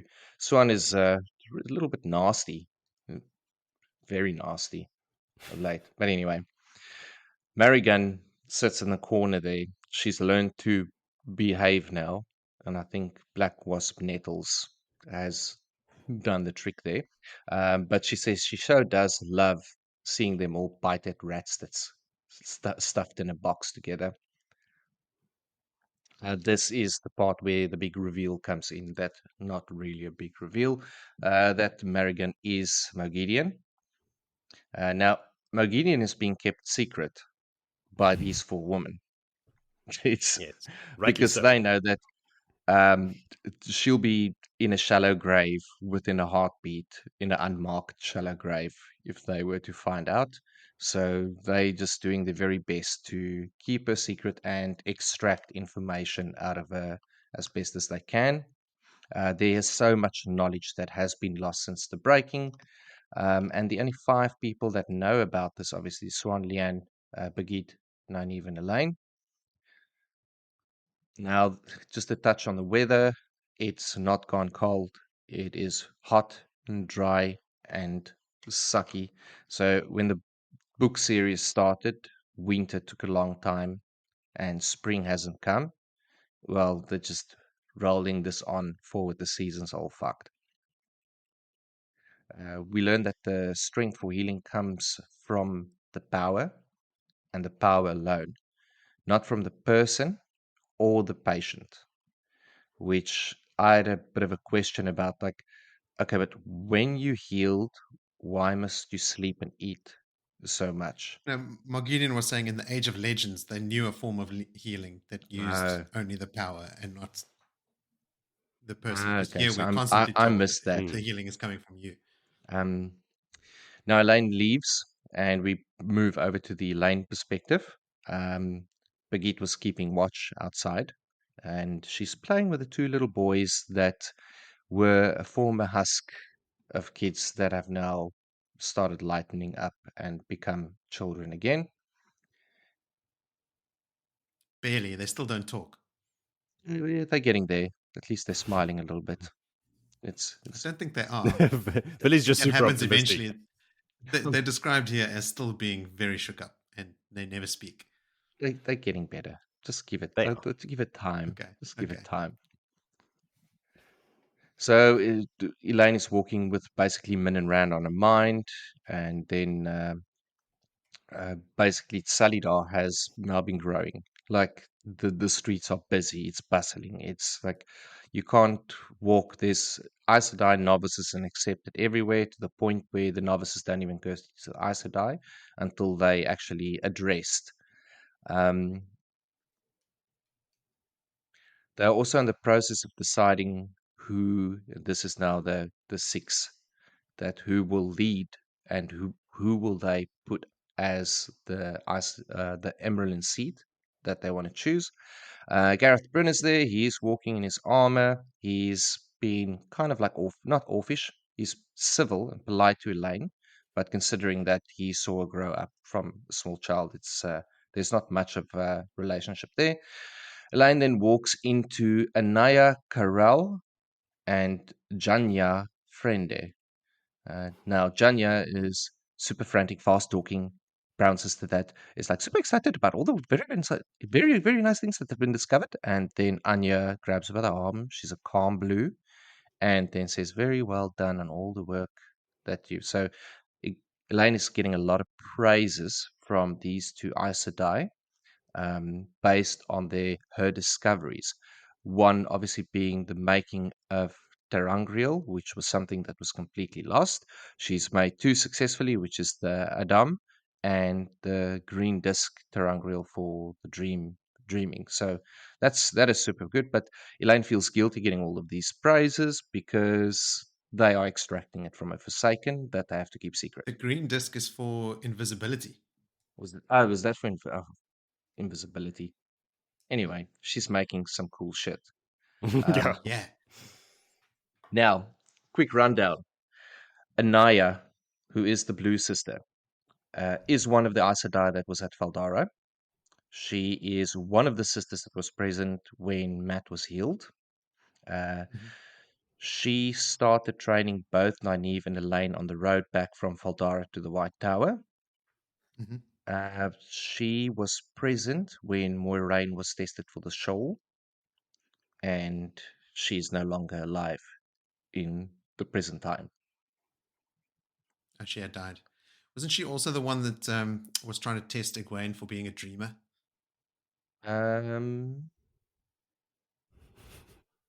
She was a friendly blue. Yeah, basically. she's not a black. She's a friendly on the Cross light one off the side, list, not Black Archer. not Black Archer. Janya was 7 years a novice and 12 years an accepted. That is a pretty long time studying. She was a sitter in the hall before the split. She's not aligned with neither of the two parties. So she's a bit of a swing vote on a lot of subjects. She is present when Nynaeve heals Logan or Logain.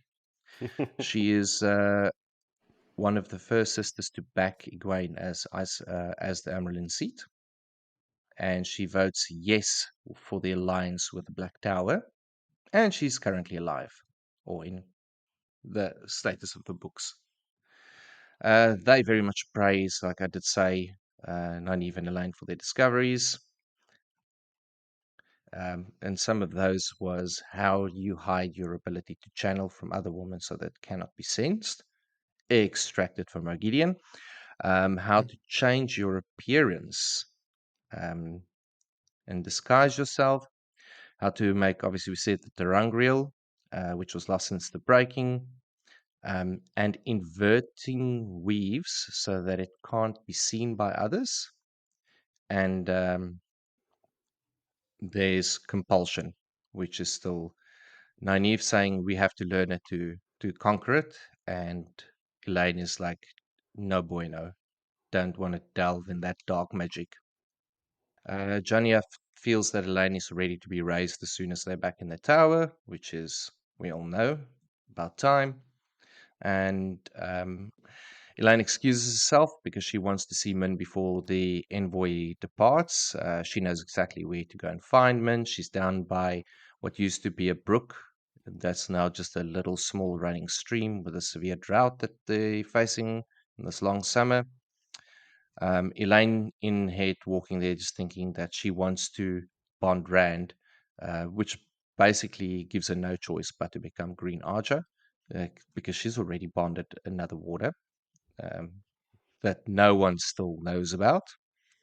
And I made a note here: these 4 women's best weapon at the moment is that they can lie, because gosh, without it, they'd be completely stuffed.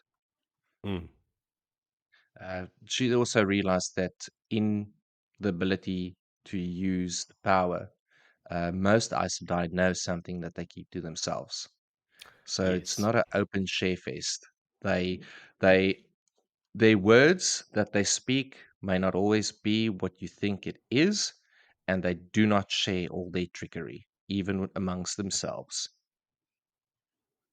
I'm interested to hear what you think all this lying is that Nynaeve and Elayne are doing. The second time you've mentioned that they're lying a lot.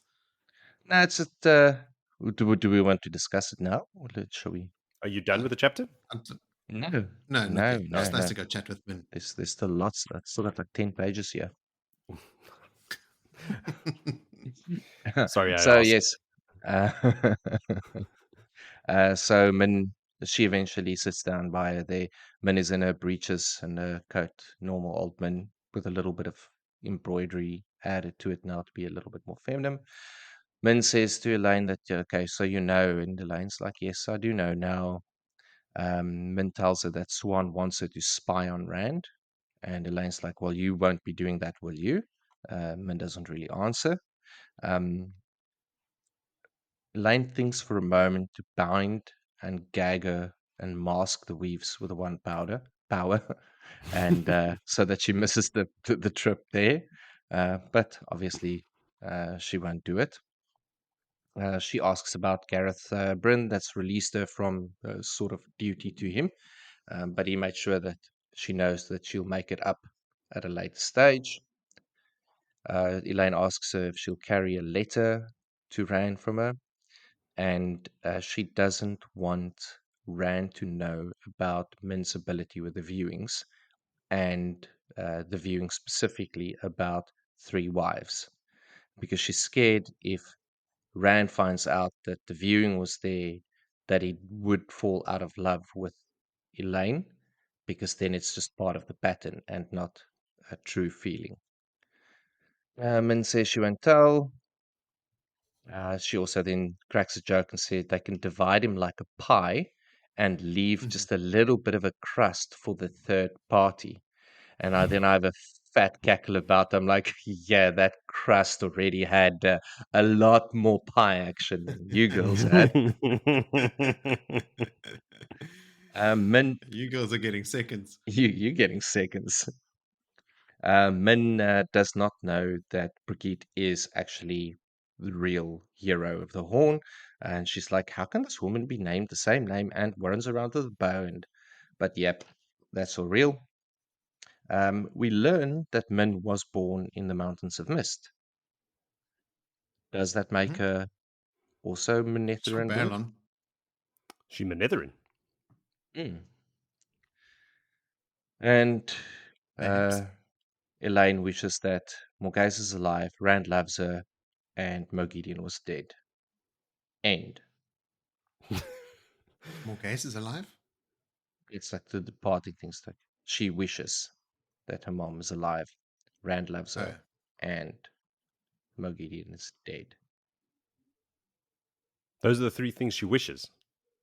Yeah, in her head, which is like, Right. I wish, she's got all these internal thoughts the whole time. Yeah. Life's so hard, and I wish. It's one of Life's those so moments. hard. Well, life is pretty hard. Yeah. Mother is dead. The love of her life, other side of the world. Love of her life luckily. is now going to have two of his wives there, and she's not going to be there. I think she makes up for it later. I think she has the first babies. I think so. Don't they have like, I don't know, I can't remember. I'm not even going to say it. But he has a lot of Twins. kids. I think like Avienda has 4 and Elayne has 3 and like there's just kids everywhere. Min, I don't know. She doesn't have any kids. She's not the mothering type. Imagine looking at your kids and seeing visions above their heads all the time. Oh my God. You're not going to school today. Yeah, so, I mean, not an awful lot of big stuff out of that. The lying. I mean, she's lying about Brigitte's identity. She's lying that she's bonded to her. She's lying about Moghedien. She's lying about the information that she's getting from Moghedien. Not telling is the same as lying, Moritz. I was about to say. No one asking. Not in the context of an ICI. No, okay. But I think, Willie, I agree with what you're saying, but maybe the wording is she's withholding information rather than flat out lying, yeah. But Villy, I think you're picking up on the fact that she's got a problem with taking credit for the discovery specifically that Moghedien is feeding. Yes. Yeah. And I mean, by saying, I discovered this, look at what I can do, you are lying. It's not like, hey, I extracted information from one of the Forsaken who we holding captive in one of those sheds, and this is what she taught us. Don't have to say how you got it. No, just, hey, look at this weave. Oh, thanks, Elayne, for teaching us that weave. They're assuming that she came up with it on her own. That's their problem. you get hold of this weave? How did you figure this out? I dreamt She's figured out weaves by herself. She figured out how to make Tarangril herself. That she did. Yeah, look, she's hiding a lot of very, very serious shit. And she's struggling with it. Yeah. We can all agree on that. What we can agree on as well is that Swan and Nynaeve are not struggling with the ability to tell blatant lies. No, they're loving it. In fact, my first note is Swan says that she and Leanne are busy. They have work to do. Really? Really? She's got shirts to wash. I mean, running the Eyes and Ears network, like how many people are coming to you every day, all day? Like you don't have a couple minutes to spare. I think she's full of shit. I think they're just saying that to get out of there because they don't want to be part of it. I got the impression that Swan was just rearing to leave. In fact, she does leave. Yeah, but she's only there because the sitters, all those, like the Saladar Tower, told her to be there. That Nynaeve can practice on them. I think that's just part of the deal. But otherwise, she wouldn't be there. Was it? Isn't it part of the deal that Nynaeve made with her? She said, "If you don't let me study you, I'll tell them about you and Leanne colluding." So there's a deal. Duress. Yes. They're blackmailing each other after they've punched each other up in Rioid. That place. I enjoy the fact that even the Forsaken think that severing can't be healed, and then Nynaeve does do it. Like even in the Age of Legends, they couldn't figure it out. Yeah. And it just goes. It's not a consequence of like power. It's not because Nynaeve is also powerful. They were powerful in the Age of Legends, and they couldn't do it. It's just Nynaeve is that good a healer, right? Like it's her healing skill that gives her the edge and lets her get it done. Talent. Well, sure, they were talented healers back then as well. They just couldn't figure this one out. Mm-hmm. Okay. Hear me out. Here we go. We're talking about the era of the Chora tree. Okay, I don't suspect that there was a lot of healing needing to be done. Like there wasn't Accidents, in that peaceful disease. world. No, I mean they were pretty It was scientifically they were living advanced. in a nirvana utopia society where They they were. all had lunchtime under the chora tree, getting high off the tree, and then going back to university to the Kudenkal, doing some There's still a bit of science. dickishness. Remember that dude that ran into Don, not the Kuden Call. that guy ran into one of Rand's ancestors in the street and knocked him over. Sort of like all gruff with him, and then they find out he's an Aiel. And like, oh, sorry. Yeah, but that was also You know, at right the before moment Palm that exploded. Mirren drilled in the ball, and everything turned to shit. Was. So Yes. that wasn't Like the that moment. was the It was moment. right then. It wasn't the standard day when they're like, "Hey, Bruce, I'm just gonna go lie down under this tree and read science news on my tablet. Comment on Age of Legend page." Age of Legends wiki. Anything else of consequence? I got a bunch. Well, Sure. I mean, it only took the feeling of one or two sound switchings to make Morgase cooperate. Like, that's all it took. Like, a little bit of switching. Yeah, big time. Nynaeve says when she hears reports of Rand gathering men that can channel, she thinks, there can't be that many. You'll be surprised. Yeah. I was just taken aback at, like, I think it's Nynaeve's inner monologue where she goes, the Hall's suspected attitude towards Rand. Half didn't want to acknowledge that he existed, and half probably want him gentled. What? Fucking idiots. Which tower is she referring to when she says the Hall? Like the White Tower or the Saladar? I think Saladar. Right. I mean, potato, really. Like, I think it's more of like a general comment on Aes Sedai leadership don't actually want anything to do with the Dragon Reborn. They are all so shit scared of him. Well, that's not true, as we found out in this prologue. Mm-hmm. There is a cool mention that Elayne is usually razor sharp when she fails to realize that Swan and Leanne know about the embassy. Like, Nynaeve acknowledges that Elayne would usually pick up on this sort of thing, which I just like because we've said on this reread, like, wow, Elayne is actually really sharp. She's the detective of the crew. Yeah, that's all from me. Billy, you covered everything else I had in there. I am thorough. Sure are. Should we thoroughly move on? Let's do it. Where are we going? All right, Jody, why don't you tell us about Fail? Fail. Let's just take a moment. Guys, Perrin's back. Perrin's After back. a lot of episodes, a whole book, Perrin is back. Oh, yes. I take note of it, and I will mention it. Fear not, Willie. We're with Fail. Yeah, what if it's about Fail? From her point of view, she is holding court in a newly finished manor house being built specially for them. Her and Perrin, that is. Perrin is not so keen on holding court because he grew up with all of these people and telling them what to do and making judgments on them is like, nah, hard pass. I'm rather be drinking with these guys, which he does. So he's not there as usual. He's normally not there, is the case. So also there's a lot of work to do because there are hundreds, if not thousands, of refugees coming into the two rivers from Ered Oman, from Terabon, Almut Plain. Civil war and all kinds of cuckers made a right mess of things.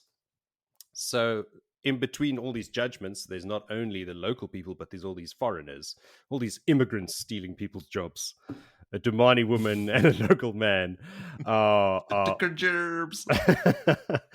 Domani woman and a local woman, are fighting over Will Elsine. So he must have a very nicely turned calf if a Domani woman is fighting over him.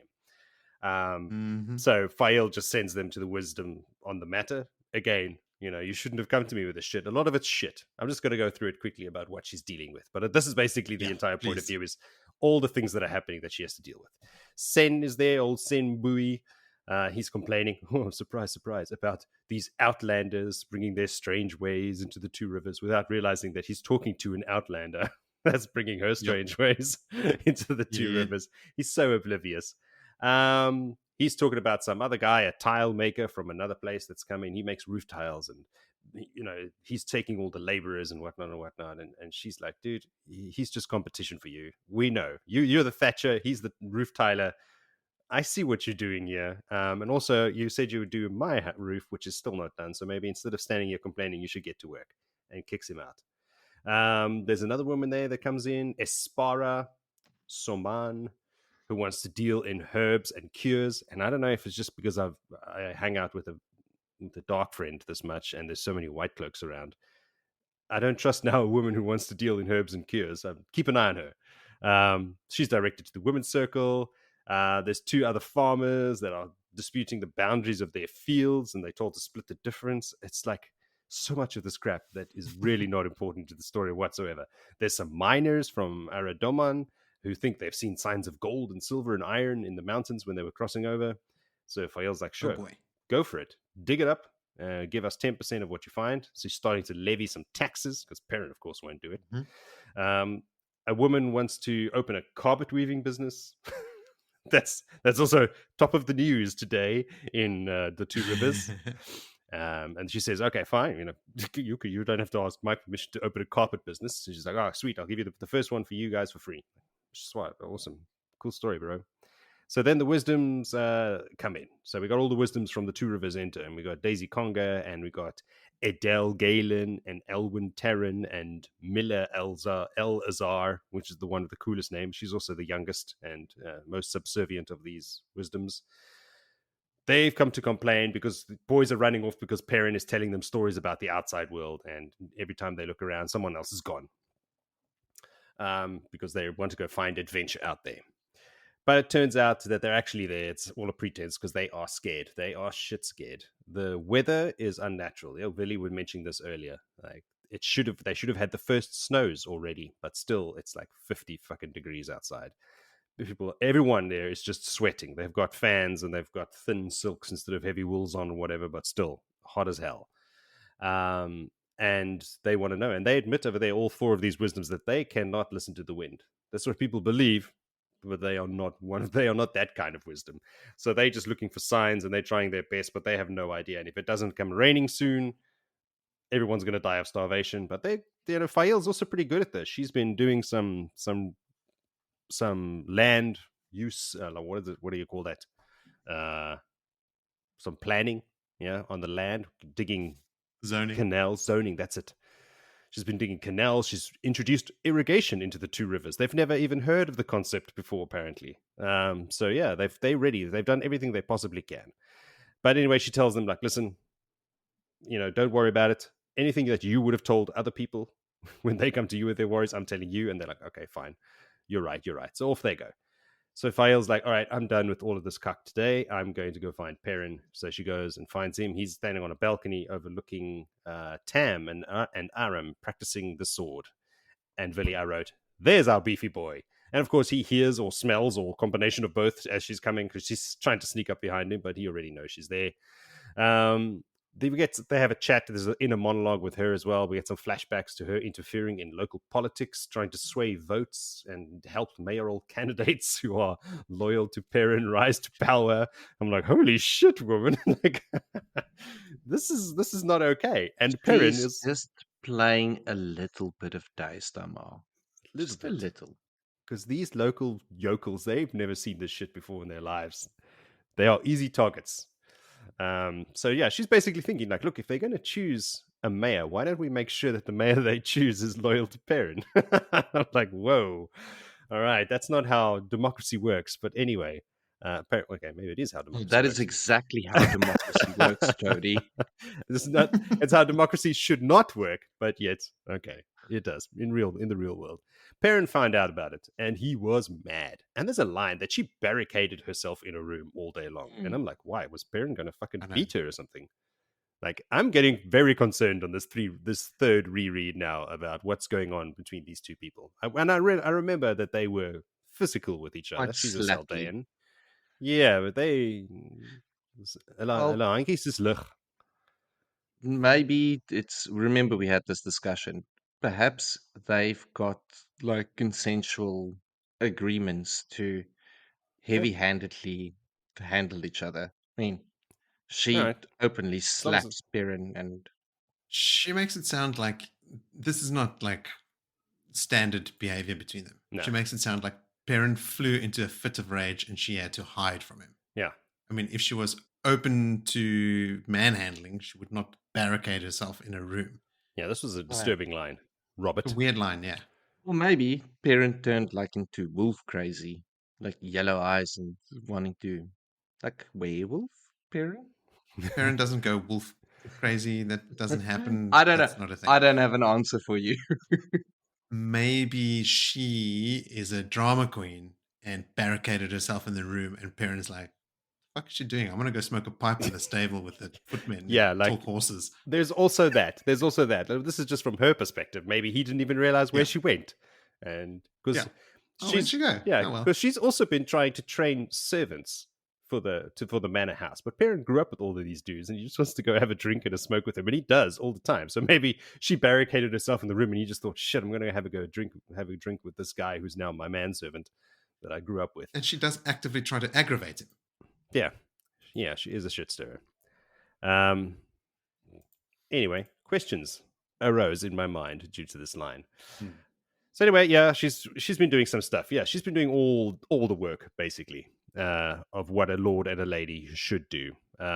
We also find out that the Tinkers are still around. They are still there mending their wagons. They're a little bit outside of the main town where everybody is. They're staying in some tents, but they're fixing up their wagons, and they'll probably be on their merry way soon enough. And they of course ignore Aram since he touched that sword. And anyway, so they have a chat, and Perrin tells her that he feels Rand tugging at him, like right now. He's tugging on me. I need to go to him tonight as well. I also thought, like, whoa, that's pretty soon. He says, no, he's going to sneak off in the night, and it's best if you stay here and run things because you're doing it anyway, which, of course, she doesn't want to. She decides she's going to go with him. He doesn't like it. It's too dangerous. Got to protect the women, blah, blah, blah, blah, blah. And then she just gives him a big hug, and that's basically how we leave the two of them, with her planning things in her brain that he's not going to like, and she's going to do it anyway. Typical. She's No Saldane. surprise. Yeah, We learn that the entire army that's moved with her dad, they all have their women with them.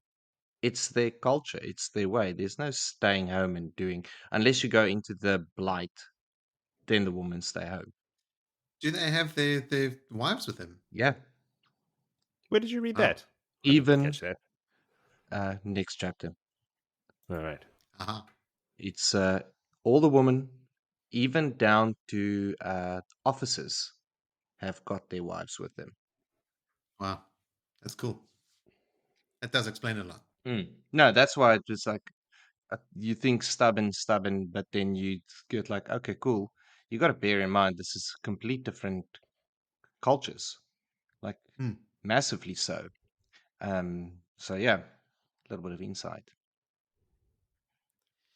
She thinks that refugees from Almouth Plain and Tarabon actually cross through the mountains of mist. Hectic. And there's no paths. There's no roads. No. It's that is full-on wilderness. hardcore. And people are coming through, like women are coming through with their like high heels and silk dresses on and stuff, like on their ace. So I'm getting the fuck out of here. I'm walking over those mountains. Cheers. That's obviously where the miners said they saw signs, obviously, as gold seams and that. So what I really do like is that she's bringing a bit of modern concepts into the two rivers, into Emansfield. Emansfield is now becoming a town. It's no longer a village. Cosmopolitan. Yeah, it's a hub for commerce. They're doing irrigation. Like, they're going to start charging tax. They're going to get carpets, bro. Carpets. Instead of just packaging wool and tobacco, they're turning wool into produce. They got someone that's going to weave a carpet. Like, these are significant steps in building civilization, where the rest of the Randland is falling apart, and going backwards, that place is going forwards in leaps and bounds. That's what good governance does, man. They got 2 options now for roofing: tiles or thatch. Yeah. And she's saying like, well, if you don't finish my thatch roof, Sen, I'll go tiles. There you And go. You no if longer have a I go monopoly. For the tiles, consumer. you know what happens there. Everyone wants to copy the rich people, and poor Sen's like, I'm out of here, I'm gonna go finish a roof now. So there's a massive, like, it sounds, all of these sounds very arbitrary, but and the throw again finally turned calves has been thrown in. Yes, with old Will Alcine.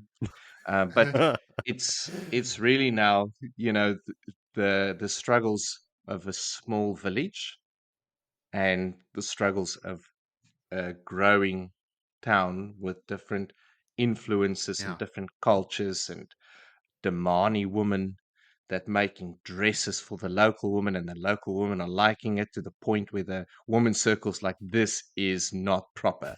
But hey, No wonder Sen is losing his shit. Sen Things is are changing quickly. so changing so quick. He's gonna look and lose so much fucking sleep at night. It's not even funny. Sen as well comes in there looking all haggard on a staff, and she's like, dude, I know you. I saw you yesterday. Like, you're a spry dude. Why the charade? Like, who are you fooling? Like, oh, I'm an old man looking for help. No, you're not. Get up on my roof and finish that work from that you've left there. Yeah, but yeah, as well, like the miners are saying they're seeing silver, gold, and iron, but they're not really interested in that. And she's like, no, get that iron. There's Tormund guidance coming. We need iron to make steel, to make swords. Like, she's way ahead of everyone else. She's already had the irrigation channels dug, ready. So good thing she grew up in a Saldaean court. She can run it, eh? Yeah. Yeah. It's like when you play one of those StarCraft or games where you develop, and all of a sudden, walls, cannons. I actually mentioned gaming in my notes, Phil. I'm like, the gamer in me is like, ooh, ore, mine it. Mine that ore. You don't have to tell me about ore, man. You don't have to tell me about ore. Fail is annoyed with Perrin for balking at the duties of a lord, and then immediately thinks about how she ran away from her responsibilities in Saldaea to become a hunter for the Horn. This typical Fail. Yeah. And then abandoned that and got married to some dude that she met on the road. Yep. Yeah. Then she take the hunter's oath. What oath? Oath schmoth. Yeah. Good to see Perrin's Taveran nature is still working, because Fail thinks to herself, so many times she's seen resolution fly out the window at the sight of him. Mm-hmm. Perrin can make people just because she threatens fall in line. the women's circle. I mean, the Daisy and all of them. Should I go call Perrin? And they're like, no, it's gay. Oh no. No. Because That's when she thinks as soon that, as he comes in, people's minds change like completely. They don't remember what they're doing. They just agree with him, and then don't know what happened. She mentions Tarrant Ferry's population has been completely replaced. Oh yeah, those people had it hard. All of them died. Yeah, that town was razed. That's pretty rough. Well, I mean, it's good for the refugees. They like walked in, it's like, well, just like sweep out the bones and corpses and town. Everything's burnt to the ground. But they had those houses on stone, right? So the bases were still there. Yeah. Yeah, the foundations need to build new wooden ones on top. Oh, okay, there we go. Yeah. But that smell of burnt fade hanging in the air, I don't know, I wouldn't live there.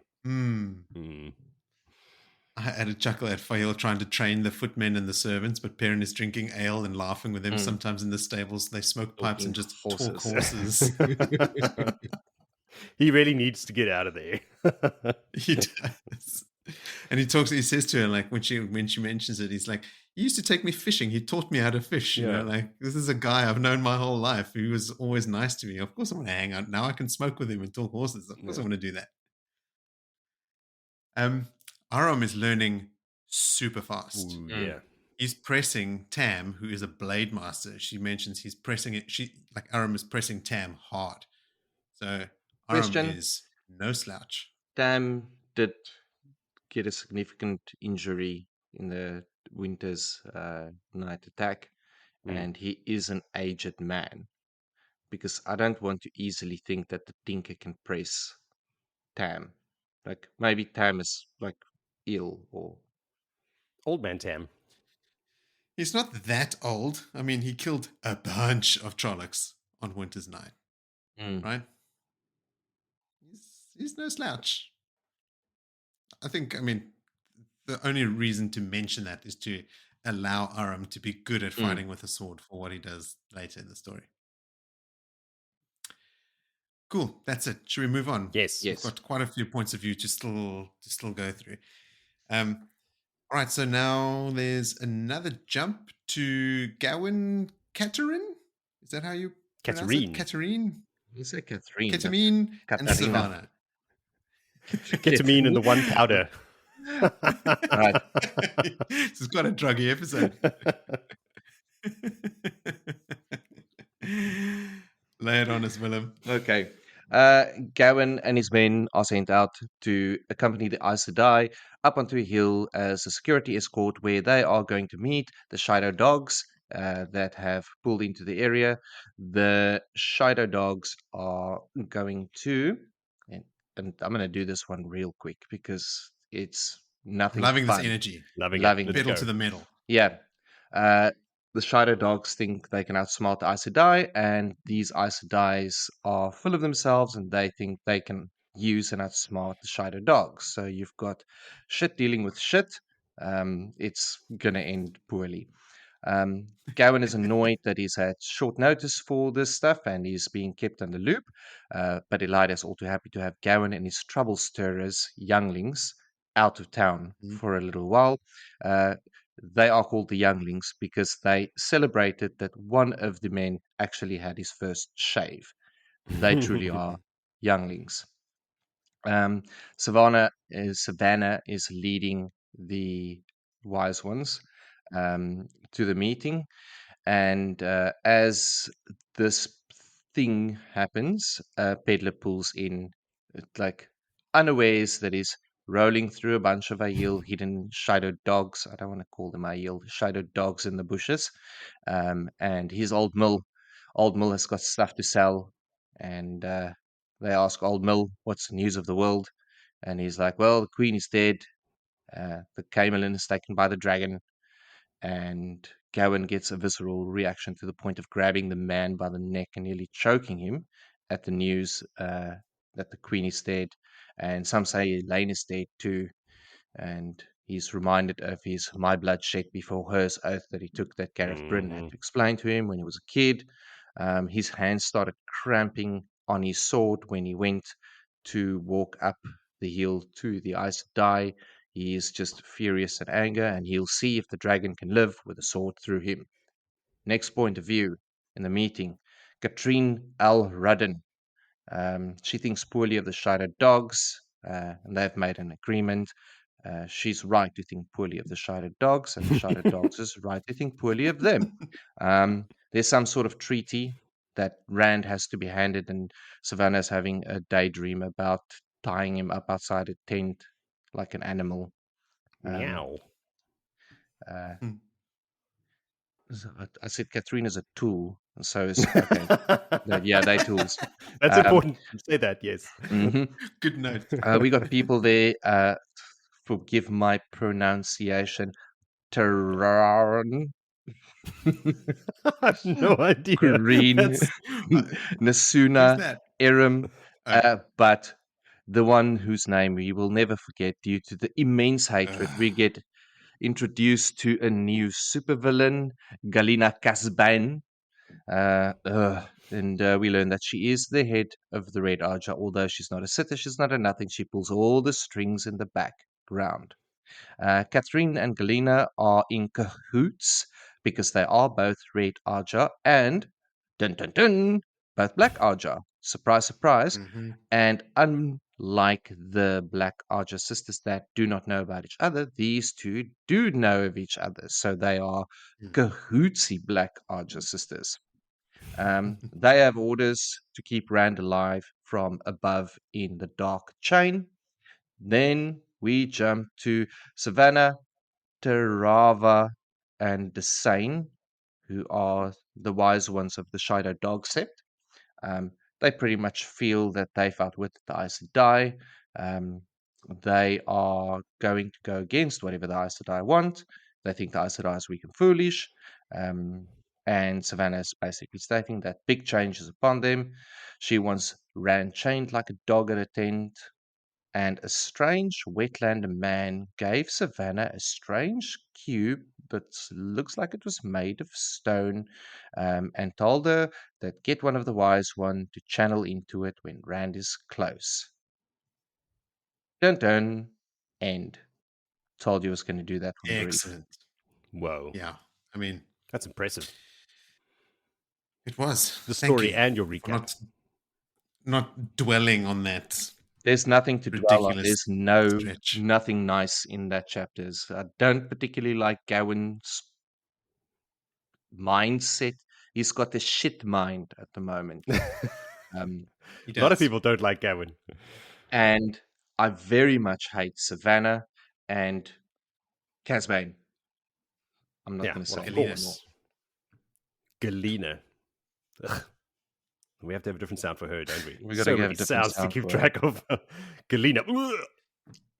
Well, just because we mentioned Gawyn and how a lot of people don't like him, and I think a lot of that stems from his actions during the Tower coup and him killing Hamar and basically taking up a side opposite to Swan, even though he does save her in the end. Gawyn here admits to his reason being loyal to the Tower being flimsy. He knows it. He says, even with that, Gawyn had chosen to stay because his mother had always supported the Tower, because his sister wanted to be Aes Sedai, and because another woman wanted to, Egwene Alvear. He had no right to even think of her, but abandoning the Tower would be abandoning her. For such flimsy reasons did a man choose his fate. Knowing they were flimsy did not change them, though. So even Gawyn knows, right? Like, people give him a lot of stick, but he feels, I know these are shitty reasons to do this, but I've got nothing else to go on. And I think that specific little stanza actually goes a long way to soften my stance on him. I don't want to say I'm a Gawyn apologist because I can't remember exactly what he does in the following books, but I will say thus far, I get him and I still like him. Yeah, look, I'm not a Gawyn hater. No. I was going to say, that said, immediately after this peddler tells him that Rand killed Morgase and Elayne might be dead as well, he just believes him. Just takes everything he says at face value, and now he hates Rand.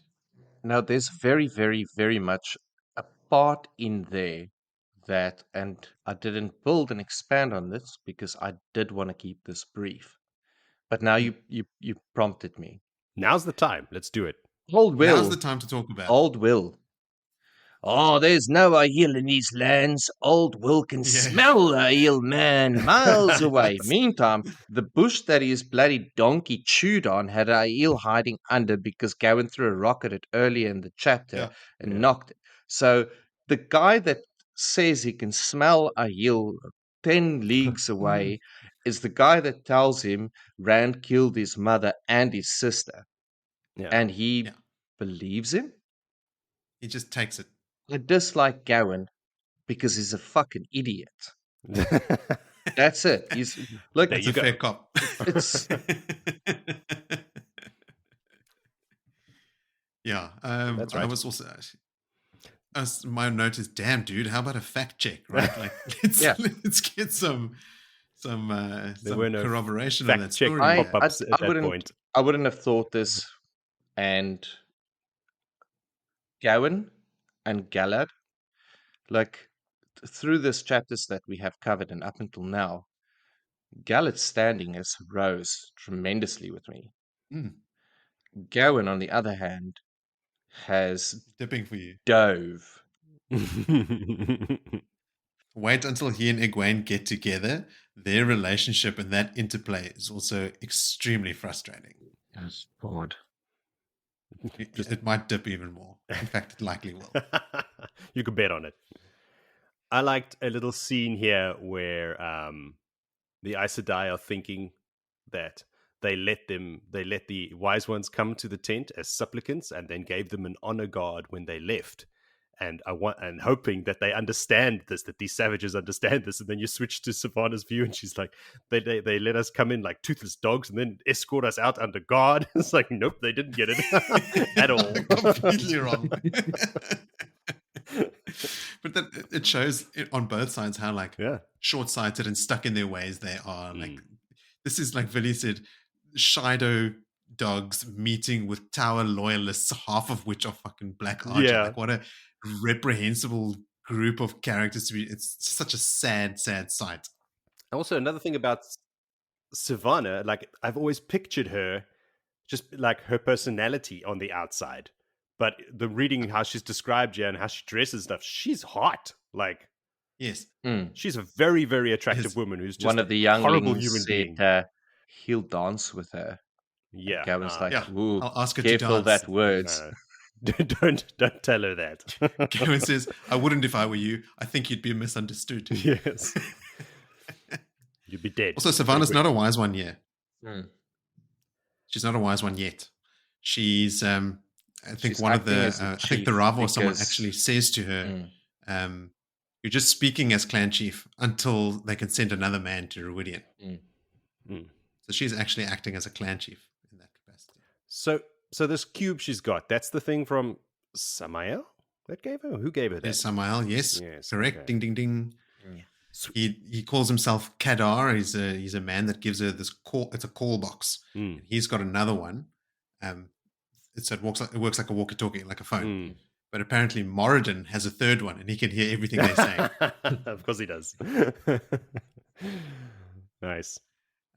Later in the story, when she does call him, he gives her like a bag of more little stones, and he calls them traveling boxes. And then when they use them, push them a button on them, whatever it is, he says they're Terangriel that open a gateway or gateways for your Shaido to move through. But they don't. Samael actually channels a bunch of gateways himself. No. It's not the boxes that do it. He tricks them. And when the Shaido move through, they realize that they're scattered across all of Randland. He breaks up the Shaido completely and they scatter to the wind. Nice. I'm starting to like this guy now. Samael. First Forsaken. Yeah. No. He's got a cool beard. You have to understand that if the Forsaken are so peeved with the Shaido dogs that he wants to break them apart completely, what lowlives are they? Justice. I think it's more that he wanted to cause more chaos, wider, because he knows that setting these rabid dogs loose all over the world, they're just going to cause shit wherever they are. So there's so more chaos. I assume is his rationale. Suppose we'll have to Raffo. Gawyn thinks since being raised to the Amelin seat, she, Elida, made the old Elida seem open and warm. Yo, that says a lot. That's right. We want a quick recap on Ketamine's story. Yeah, go for it. Oh. Okay, she captures and beats Rand. So she's seen here associating with Galena and being Black Archer, so we know that. She escapes from Dumai's Wells, though. She sneaks back into the White Tower. She torments Gawyn, and during the battle for Tarvalon in Tel Aran'gar, Mesaana disguises Katerin like herself. So when I mentioned that earlier, Mesaana creates a decoy. She puts that same, I think that mask of mirrors on Katerin that she had used for herself. But Gawyn takes control of Tel Aran'gar and eventually kills Katerin with an Aiel spear. Yeah. My last note, suck it, Black Archer. Yeah, that only leaves another 400 of Black Archer lying around. How many were there? I'm not going to go into Galena's. Oh, no. Yeah, there was like 250, I think. Yeah. I'm not going to go into Galena's full arc, but we do know that she ends up a Guy Shane to Tharava, who's here, one of these wise ones, the Shaido wise one. Yeah. And at the end of the book, she's still alive, and they take the Shaido back into the Aiel Waste, never to leave again. And Galena is thoroughly broken. I remember. She remains Guy Shane for the rest of her life. Yeah, I remember that. Is fantastic. This is the best news Willie's heard all day. It is. There's one note in here where Quirrin, being subtly Aes Sedai, says, your service deserves what you ask to Savannah. And there's a note made that she wanted her to hear something. And I think it was specifically the word service, like you work for us, your service will be granted a reward. So there's already power play between. We can see it quite clearly. Yeah, between Shaido and is it the Sedai. which wise one that looks at her like, what do you mean by that? And then I think it's Tharava, and Savannah just sort of papers over. Here's what she wants to hear. She's like, yes, we've got a deal, But yeah, she is clearly not wise. No. And then not my last note, but Elayne had actually intimated to Catherine that the Shaido could help with the youngling situation since Gawyn's death would not come back to her. So Elayne is implying to Catherine that if something had to go down with the Shaido and the younglings had to die, that would be cool. Yeah. Mm-hmm. Gawyn, that she I know that knew from a child. Saw as a child growing up. That Elayne's just completely fucked. Oh, she is. She doesn't even have Dark Friend as an alibi. She's just downright just shit human. Shit human being. The worst. we haven't shat on her in a while, so it's every now and then. Yeah, she deserves this one. Up. She's the worst. She's shit. She's terrible. A couple notes on Savannah. She's got her eyes set on looting all of the wetlands, including the White Tower. Good luck, Savannah. She still thinks of Rand as the so-called quote-unquote Kara Khan. Believes her Who own else bullshit. is there? Totally. Yeah. Not cooler than I tell you. He's not there. He's gone. All right, that's all from me. Anything from you guys? No, I'm done. Let's leave that shit show behind us and go on to some better stuff. Please, as quickly as possible. Listeners, we probably missed the stuff there because we were so eager to move away from these douchebags. So let us know if we missed anything important there. But for now, let's head back to Amadisia for Morgase and Pedron Niall. Joe, please do the honors. I shall. Morgase is in, how I pronounce it, Amadisia, chatting with the king in name only, Ailron. Hey, sounds elvish. Ailron. They're outside of his palace having a walk in the dead gardens because it's, hot as hell and everything's dying. There's no water. The gardeners are running around frantically trying to save what they can. There's a scene where he's dabs the sweat from his head with like a silk handkerchief and just throws it on the floor, and like a servant scuttles out from nowhere and takes it away and disappears again, and another one comes in and puts a new one in his sleeve for him to use later. I'm like, and he doesn't even register their existence. And well done with writing this character, old Robert. Yes, he's a douche. Yeah. We get it. Clear as day. So yeah. Anyway, he's trying to get in Morgase's pants. He has no intention of helping her. She's there to get an army because she wants to take back Andor. Like, yeah, go Morgase. She's not giving up. But she knows that no one in Andor is going to, none of the houses at least are going to support her after the way she behaved. So she's not going to get armies from them. She needs foreign aid. So she's gone there. He gets called away for some state business or whatever, some dumb excuse. So she goes back to her apartments that she's got there in the palace with old Talonvor. He's under the impression they should have gone to Gelden, which is not an option for Morgase at all because the prophet is going mad.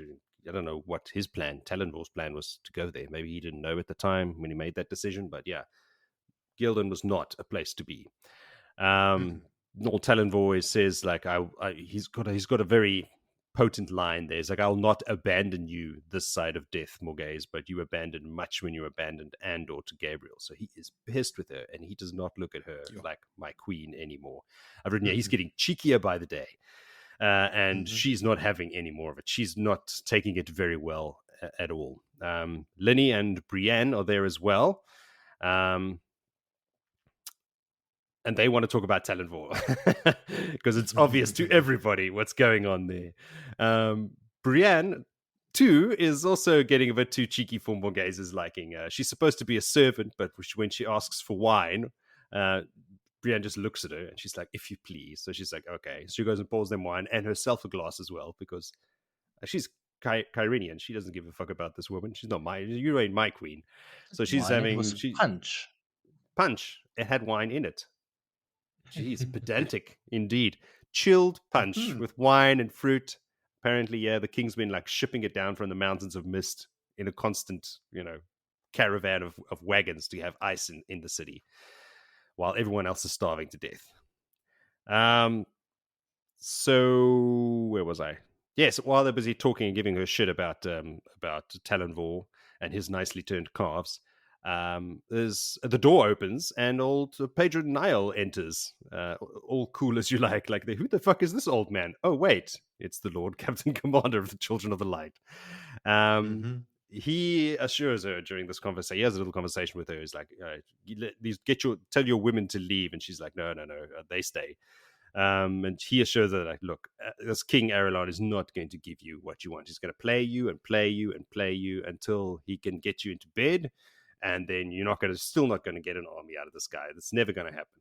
If he could get more of an army, he would keep it here. He's certainly not going to send it with you. But on the other hand, I have lots and lots of soldiers, which I've recalled, and they are here. So I can give you like 5,000 Children of the Light and go back to Andor with you and retake the city if you want. And she's immediately, this is a bad idea. And I'm like, yep, I agree. You don't want to be in debt to the White Cloaks for anything ever in your life. But it's like, well, it's a tempting, even just slightly, 5,000 soldiers to take back the city is not to be dismissed. Although it is eventually. So, she's like, well, of course, like, why would you even want to help me? First of all, like, I'm tower trained. My daughter is training to be Aes Sedai. Like, we have nothing in common. So he tells her the stories that he's heard as well, that Gabriel is dead and that the Dragon Reborn holds Caemlyn. This is all news to her as well. Niall is 100% certain that the Aes Sedai are doing the channeling for Rand, that he is a puppet, that he is just a figurehead, that is being controlled by the White Tower. It's just some dude, and they are channeling when they are around him, because wherever he goes, there's Aes Sedai always around him. And that's why they call him Pedron Niall. Willie is on form tonight. On fire. Yeah, so yes, Pedron Niall is in full denial. He's making all of the shit up. To him, he 100% believes it, that this is another false dragon, and he's an Aes Sedai puppet and whatnot. And he tells Morgase all these stories. She tells him, like, all right, I need some time to think. And he's like, yeah, of course. I'll give you like a day or two and I'll come back and we can chat about it a bit more. So after he leaves, old Talonvor and Basilgil and Lamgren dart in and like say, like, are you okay? They've been terrified for her. She's like, what the fuck, you guys were supposed to do, like, defend me? Well, she's mostly shouting at old Talonvor. And Basil's like trying to defend him, saying there were like 30 White Cloaks outside, and 3 of us. Like, there's nothing we could have done. They knocked Talonvor out because he was going to do something. He was ready to fight, but they knocked him unconscious. And it's not his fault, but she's just still pissed with him. He leaves. He's like, all right, I'm not taking this shit anymore. So off he goes. She later realizes her mistake. This is Morgase. She wants to apologize to old Talonvor. She's like, all right, I've been a bit hard on the guy. And she asks, I think it was Brienne, I've forgotten my notes here, to go and call him. Yeah, to go call him back and stuff. And she gives him shit. She's still teasing her about him. So Morgase loses her shit, throws a goblet of punch, not wine, at her and screams that she get out. Everybody leaves. Even old Lenny leaves, which he thought was weird because they would never listen to her. But everyone's like had enough of Morgase, I think, and maybe just give her some time to cool down. While she's alone, a young man, a servant, comes in and introduces himself as Pater Connell. You remember old Pater? Oh, yes. Yes, our old friend from Andor. I think it was like Market Sharon or something along those lines. He is a fucking dark friend as dark friends can get. Oh, yes. Yeah, he's there. He gives us some story about how he followed his uncle Jen to Amador, and they heard about Morgase, and now they've come to rescue her. And he wants to get out of there. He's just laying some seeds of doubt with her. And she's like, no, stay. Explain your plan to me. I need to find everything out. I did a bit of research about this Pater dude as well. Apparently, he is killed later on by the White Cloaks as a dark friend. And I thought, like, that just goes to show that they're Their shotgun blast to the face method of finding dark friends is eventually successful. I mean, if you kill enough people just randomly, you're going to kill a dark friend in between there. Some of them are going to be dark friends. That's exactly how he Even dies. a broken clock is right twice a day. Exactly. Like, they didn't know for sure he was a dark friend. They just assumed him amongst a bunch of other people were dark friends and killed them all, and that's how he goes out in not a blaze of glory. So yeah, that's how we leave Morgase. They're having a chat with old not Pedron, what's his name? Pieter. Pieter. Yes. She mentions that it looks like his nose had been broken at some time. It's Rand. Oh, is it Broke his nose. Rand punched him in the nose. Yeah. Oh, sweet. I've forgotten about that. But she can't get away from Rand, eh? He's in her life all the time. Anybody want to mention something about that, or can we jump over to old Pedron because he's left and we go to his point of view? Go on. Let's power. Go on. All my notes are sort of smushed together for those two. All right. So, Niall arrives very quickly back at the Fortress of the Light, and he thinks to himself, he thinks about all those things. Like he managed not to lie once. It could have all been wrong in the information he gave it, but to him, he believes everything he said was the truth. So he always tries to tell the truth wherever he can. So he arrives back, his servant Bolwer, and this guy becomes a lot more prominent. Baldric, yes. Baller becomes, doesn't he become like Perrin's? Yeah, exactly. Yeah, all right. Secretary or Secretary, whatever. So yeah, he shows up later on. So anyway, he lets old Pedron Niall know that there's some paperwork you need to do, and here's old Caradon, who is waiting to have a chat with you. And Niall looks and also thinks, and he goes, like, his eyes are a bit darker. There's some worry in them. And it's like, whoa, dude, you have no idea. No fucking idea. Some worry behind those sober. eyes. Yeah. Yo. This guy's had a hard time since you last saw him. His own fucking fault, but still. And he's heard rumors about Caradon's out drinking with people. He doesn't have any friends, but he does have a few people he drinks with and gets drunk with. Gets drunk with, not drunk with. He changes, goes for drinks. It's like, no, he gets drunk. He gets wasted every time he can get it. So yeah, they go to his private chamber, of course, with the sunburst on the floor that's worn smooth from all the years of kneeling and blah blah blah blah blah. Utilitarian kind of styling, and he asks Caradon what he thinks has been called here for, and he replies like, I'm going to go kill all these Aes Sedai in Saladar, right? Because we know they're there. So this is our speculation earlier that everybody knows that the Aes Sedai are in Saladar. And apparently that's not what's going to happen. He says, no, you're not going to go kill those guys. You're still going to go to Altara and those areas, and Marandi in that area, but you're just going to go there to cause shit. So I think it's like everybody's plan of action is to cause chaos. Just chaos wherever you go. Dark side, light side. Chaos. Chaos. This is Lord of Chaos, the name of the book.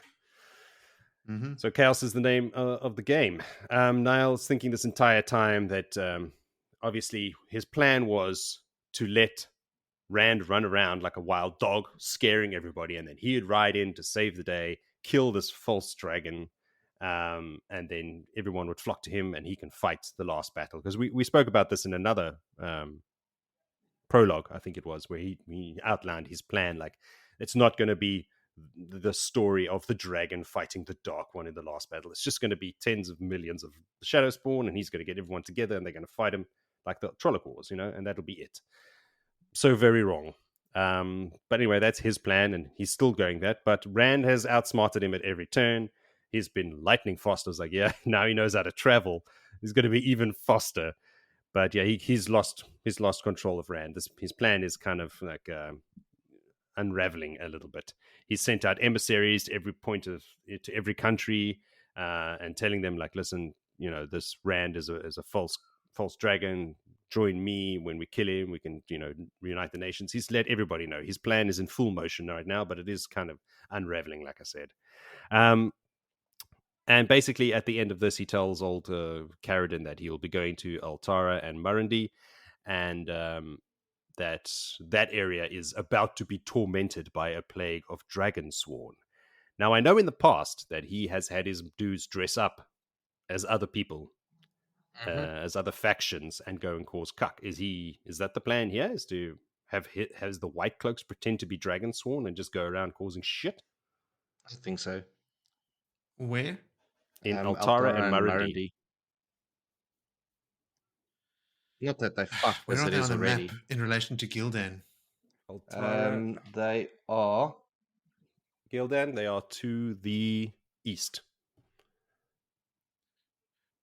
Low Because what's happening in Camelin, Gildan above at the Ilian. moment is Murundi is above Ilian and below Camelin. And Altara is left of between Ilian. Amadisia. Yeah, between Amadisia and Ilian. So where they are right now, they're going to be heading out east.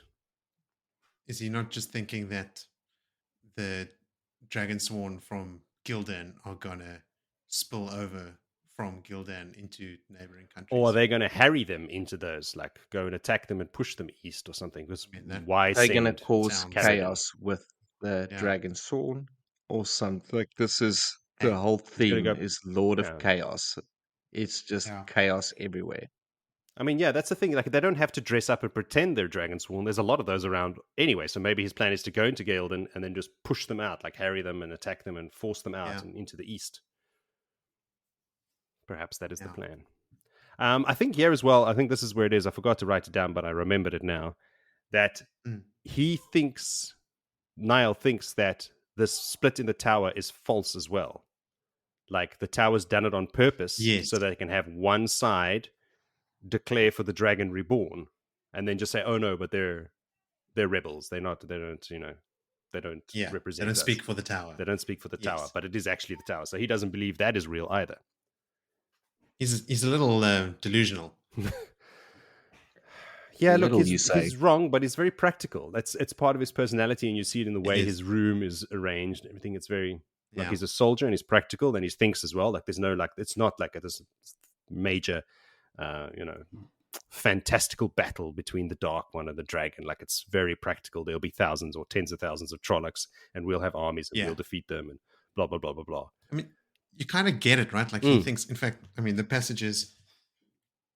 The last battle would not be some titanic struggle between the Dark One and a dragon reborn, a mere man. The Creator had abandoned mankind to its own devices long ago. No, when Tarmon came, it would be as in the Trolloc Wars 2,000 years ago and more, when hordes of Trollocs and other Shadowspawn poured out of the Great Blight, tore through the borderlands, and nearly drowned humanity in a sea of blood. That's what he genuinely thinks is going to happen. Yeah.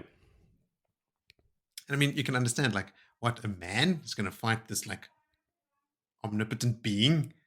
Now, that's folklore. Yeah. But very much in line with his character. So that is, that's cool. Look, yeah, as far as White Cloaks go, he is my favorite one. If there is such a thing. I don't know. That is my favorite White Cloak for sure. Hey, after Samara, Joe, you like Galad, didn't it? I don't. It's hard to think of him as we a all White heard Cloak it at in this your stage. voice. He's new to White Cloaking. Cloaking. The other one, Trom. Who's his buddy? Oh, the guy that rocks up at breakfast. Yeah. I think his name is Trom. He's all jokes and smiles and seems like a good dude. Yeah, like we've said before, like a lot of these guys, if you're just born in Amadisia, like you didn't choose to be a White Cloak. It's just you probably at 18 get drafted, and that's it. You're a White Cloak. Or your dad pressured you into it. Yeah, your dad was one, and his dad before him. His dad. Yeah. Pretty crazy. Like Morgase here, when she's pissed off with Talonvor, she thinks like, I should have Elrond just take his head off. She thinks that she should have him decapitated, but well, he did help her escape Gabriel, so he'll keep his head for that. Just that. And throwing the goblet. I think what we're seeing here is just this like often mentioned temper of Morgase, right? Like she can work herself up into quite a rage. Well, yeah. I mean, all of the men in her life have fled for their lives, or plotted to kill her. Yes, Ravin, they either died Tarangale. or they fled before they could be killed. So yeah. Okay, yeah, she's at it pretty all hard. Right. Yeah. Okay, I see it. She reckons that Lenny makes up half of her sayings on the spot. She totally does. Which would be incredible because there's a constant stream of new ones for decades now. She's making them up. Lenny's wise. She's saying them all the time. And if she's making them up half the time, that's a lot of... she's very clever then. Maybe Lenny is the creator in disguise. It's not Bella. There's a cool little Varen note here where Morgase mentions that Varen is the one that told her, you don't need to be in the tower. Yeah. You can't really channel. You're not really in danger yet. It's okay. You can go. She also thinks that if she didn't know it was impossible, she would have thought that Gabriel must have used the one power on her. Oh, yeah. Yep. Mm-hmm. I took notes here of Niall's twisting of reality to paint a picture when he says Rand had sat on the lion throne. I mean, that's true. It was the only chair in the room. Yeah. He used it for audiences. Well, Davram Bashir maybe, but again, it's the only chair in the room. And when he sits in it, called they for talk a about different chair to sit in. He didn't want to Yeah. sit in it. And he Pedron did. And this is Niall's next point. A different story. Like his next point is now he keeps it as a trophy and he sits on his own throne. It's not a trophy, but like he's legit not sitting on the throne because he doesn't want to be the ruler, So Niall believes all these things in the stories that he's heard, but it's just a twisting in a very ironically Aes Sedai way, twisting of words, right, to mean something else than what they actually do objectively. Morgase thinks about the repercussions of letting the White Cloaks loose in Andor, and one of the outcomes she considers is them killing Aes Sedai. So they must have had some success in the past. I always think of the White Cloaks as being completely inept. But maybe they've actually killed... They must have. Aes Sedai? Look, they must have. Like I said, that shotgun approach. Eventually, you're going to kill an Aes Sedai. How do they get out of bed in the mornings? Like, if their whole goal is to defeat the magic users, and they haven't killed one yet. I mean, so they must have. I'll try to take them a bit more seriously, but again, after Jeffrey Bornald's, famed war tactics amounted to advanced at a trot. I think of them as a pretty big joke. My last note here is that Pater is staying with a merchant with pigeons in Amador who receives messages from everywhere. Maybe Reliable. From Mardeson? Yes. That, the other dude with the pigeons. Pater has come a long way from Market Sharon, right, in Andor, which is along the Camelin Road. So he's a long way from home. And he's operating, I mean, if you're a dark friend, that's pretty high on your list of priorities, right? You're probably prioritizing your dark friendliness above, a career and that sort of thing. So I'm wondering if he's staying with someone, an uncle, or is that just part of his story? Irrelevant. But maybe he is staying with another dark friend. And if that dark friend is a pigeon dude, maybe the message Pigeoneer. from Pigeoneer, maybe that message from Mardeson, because it is a very sneaky way that the message is sent, right? It's sent in two directions and then a third one is sent off. We thought maybe it's Bulwer, who's connected, and it could still be him, but I just thought this is an interesting little note to throw in. Why does it matter that Pater is staying with someone who sends pigeons and receives messages? Yeah. Except for the fact that we know Pater is a dark friend and that a message went from Mardeson. You don't read about pigeons much at all. Anyway, just a fun little thought. I hadn't considered that, but now that you say it, that's totally canon. Has to be. Blood and Ashes canon. TM. All right. Anything else? No. Okay. I think we've only got 2 to go. And now it is Mesaana's turn and also yours, Willie.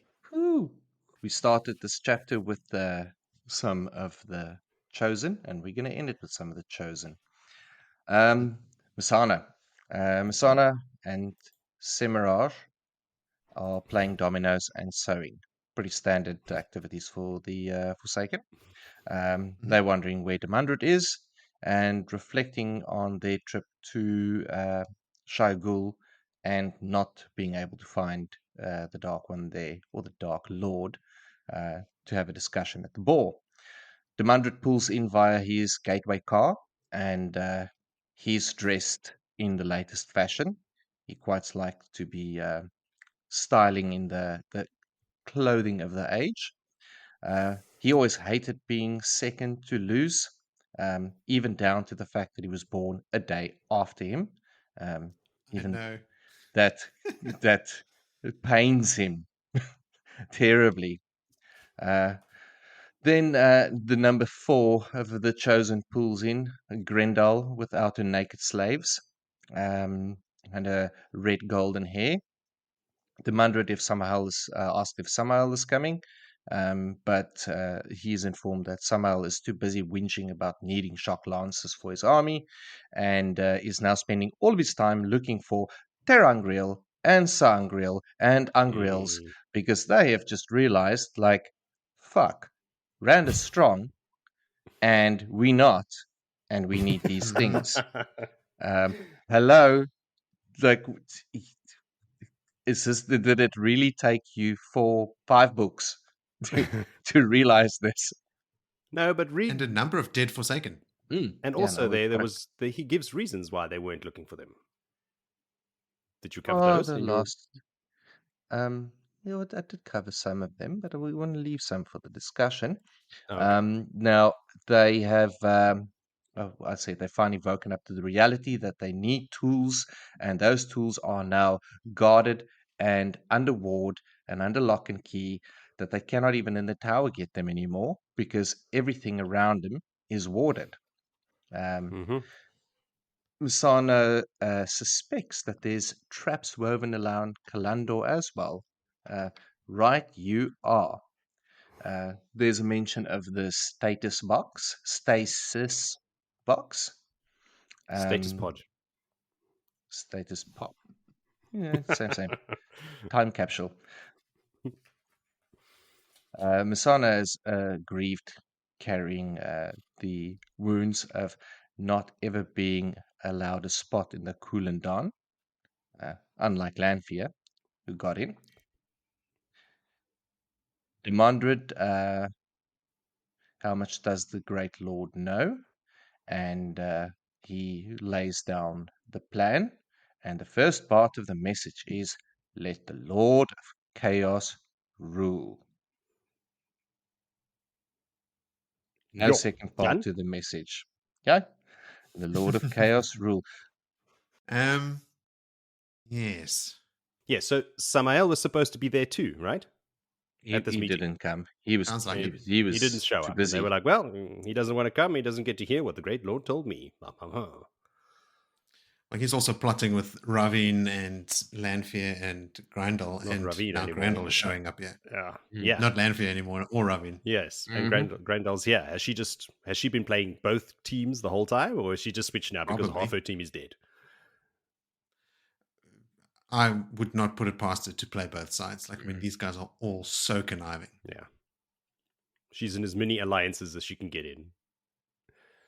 But they'd been waiting for Demandred a couple of days, right? Like, oh, right. Like it's a while they've been waiting for him. And when they didn't hear from him, Mesaana had gone to Shaido twice.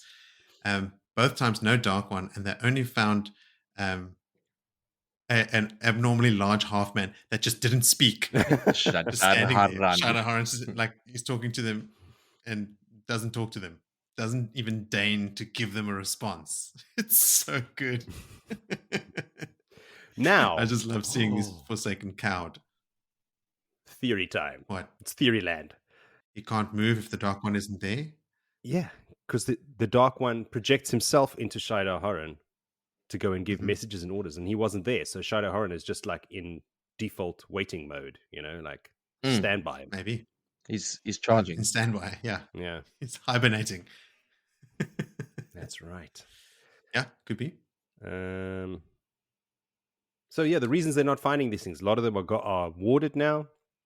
Also, even if they got into like the storage things in tier, for example, like 99% of that is just bullshit. It's trinkets. Yes. So they would spend an unimaginable amount of time rifling through all that cuck to maybe absolutely find nothing. And they are that. And most of it's lost. Scared of Aes Sedai now. Yep.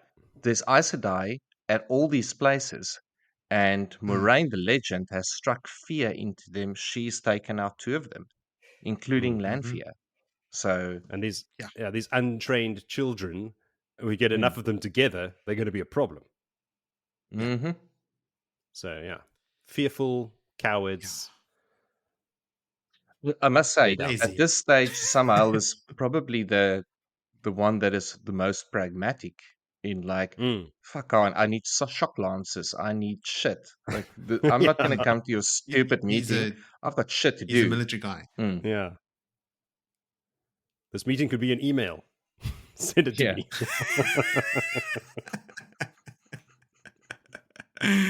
Excellent. I could spend 3 days playing dominoes and sewing. That doesn't sound very productive. What do we know at this stage if Demandred has already been to Shara? No. But this is what I want to talk to you about. Because he tells them in 2 to 3 months, my plans will come into motion and I will be close enough to Rand al'Thor to be able to strike. Right? Did he say that? I thought it was Mesaana that said that. I thought it was him that said it. I think it's him saying consult that. The texts. Consult the holy word. But this is what I think, because this is the whole setup of him being Taim. Because in 2 to 3 months, the Black Tower is going to be founded. And he's going to be there with Rand.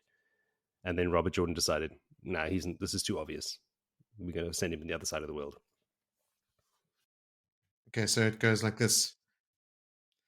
I'm still waiting to hear what the Great Lord said, Semirhage murmured. Yes, are we to kill al'Thor? Mesaana realized she was gripping her skirt with both hands and let go. Strange, she never let anyone get under her skin. If all goes well, in 2 months, 3 at most, he will be where I can safely reach him, and helpless. Oh, I thought we had switched back to Demandred speaking. It's Demandred. It's Mesaana that says it. And I think she's talking about the plot to capture Rand. To bring Galena back to the tower the where box. she is. Yep. Where she can get That's to what him I safely. got out of that. Because remember, Mesaana is placed in the tower. So she is busy pulling the strings there with the Black Archer on the one side, and because now Morgideon is not there anymore, as well with the Black Sisters that she had control of. So it's now that was only a couple of them. There was 13 of them. Yeah, that was the runaway ones. Ishamael is actually the head of the Black Archer. Ishamael established and runs the Black Archer, but he's in limbo at the moment. He's between jobs at the moment. Yes. He's on gardener's leave or something. Yeah. And Semirhage is in disguise in Seanchan, right? She's the one in Seanchan. Yeah. Okay. Mesaana, I think, is directly controlling Elvira. We see them interact later. All right. Got to keep track of these bastards. Yeah, it's a lot of them to fucking keep track of. Dude. Can the listeners let us know if Demandred has gone to Shara yet? Because he spends a year there acting as the character named Bao to fulfill the prophecy of the Wild, W-Y-L-D. He goes and he slays a worm and gets the Sakanan and frees a bunch of people. There's like a whole prophecy. It's pretty interesting shit. Grandal, such a mean-spirited cow. she's prodding Mesaana about being a teacher after being denied a position at the Commandant. She's like, I've always thought you should be a teacher. weren't you? Yeah. But you didn't get. Oh, okay. No, didn't get into the university. What a shame. And at the end, Mesaana thinks she fears the Great Lord may have a plan that he's not actually sharing with her. My note here is almost certain, right? Were you summoned to have a chat with him? No. And Demandred was told to, quote unquote, who lives and who dies. Yeah. It's better hope that you're not one that is destined to die. You're on the naughty Anyway, list. that's all my notes. All right. I'm all noted out. Billy? Okay. I recap. So that's our last point of view for the night. It is that of Osan'gar. Okay. Take us home, Joe. It's home. Don't you want to go home, Ball? It's Osan'gar, who used to be Aganor, who is now posing as Deshiva. I'm just going to tell everybody straight up. Let's straight from the beginning. All right? So, Osan'gar is now in a room with no windows and no doors. This is just how we found him. There's a mirror there, obviously to fuck with their brains, I imagine. It's like, why put a mirror in there? But anyway, he's there, and he's just looking at himself in the mirror and touching his face. Like, is this real? Am I dreaming this? Like, is this unreal? What the fuck is going on? Where am I? So he was Agonor, so he's been dead since the Eye of the World, and he's only coming back now. So he's a bit out of it. He's got a younger face on than he had before. It's pretty ordinary, and he doesn't like that because he's very vain, and he didn't like being ordinary before, and now he's ordinary. So he's been given this name of Osan'gar, and he's in the room as well with another woman who is called Aran'gar, who is Belthamel, that was also killed at the Eye of the World, and who is now a woman and posing as Halima in Saladar, or will be.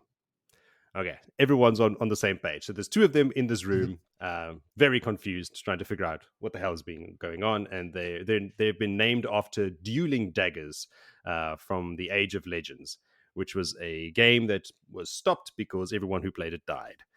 Well, that's what happens if you put poison on the blades and then fight each other. I don't know what they thought was going to happen.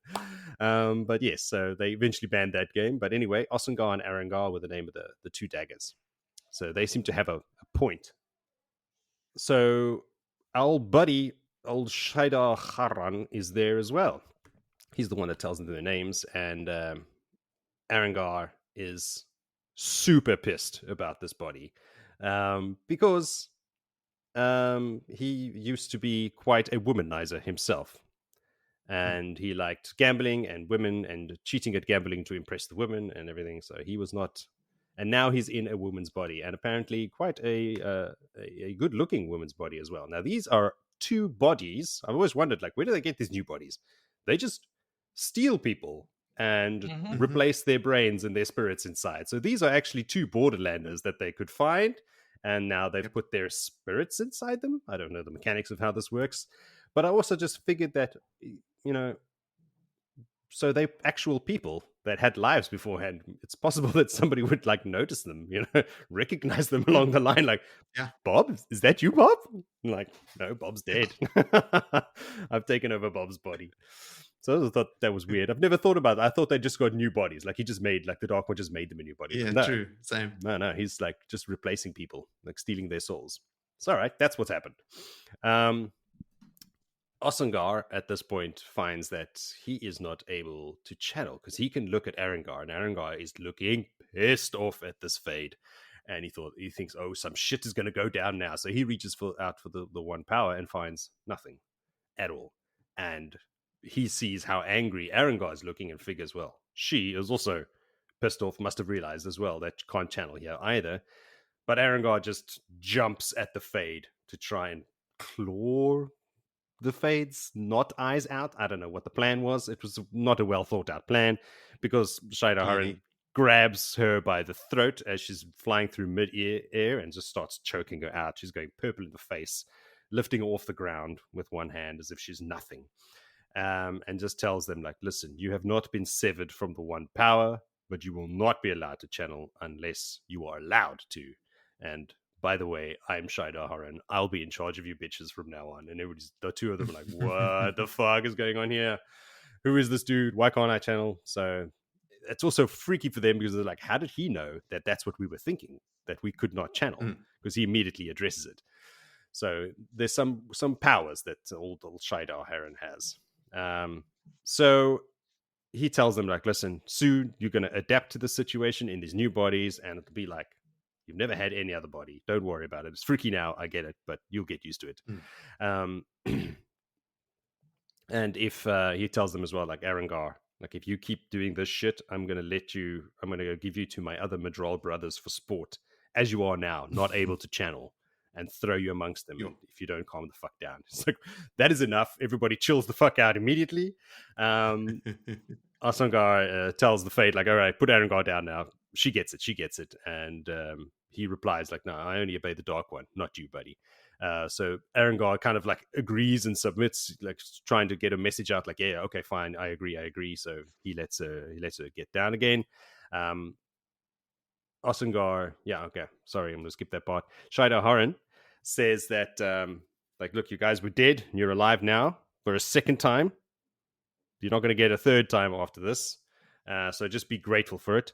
And Osan'gar's like, yeah, sure, I'm grateful. I nod. I agree. And Aran'gar agrees as well. So Shaido Horan says that only myself and the Dark One know that you guys are alive. And if you succeed at what plan I'm going to tell you that the reader is not privy to once again, you will live forever and be raised above all others. So they've got their own secret mission, which we read about, obviously, later on, which also then fails horribly. The end.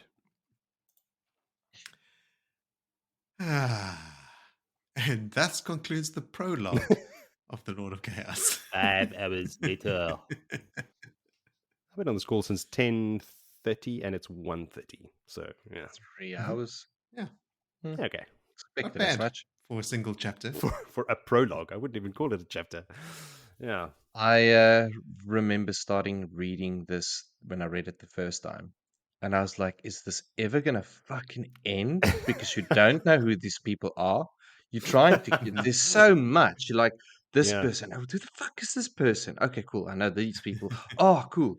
Fail. I like People this. are getting resurrected? What? Is this the never-ending story? Everyone Rand kills is going to come back? Yeah, but again, I like, who the fuck is Osan'gar? What is this? Yeah, this was a very frustrating chapter when I read it the first time. Now it was fun. Like now it was like, looking for little bit tidbits, and it's always almost like every prologue has got. I think we should do back-to-back prologue readings of all 14 books and just see how it ties together.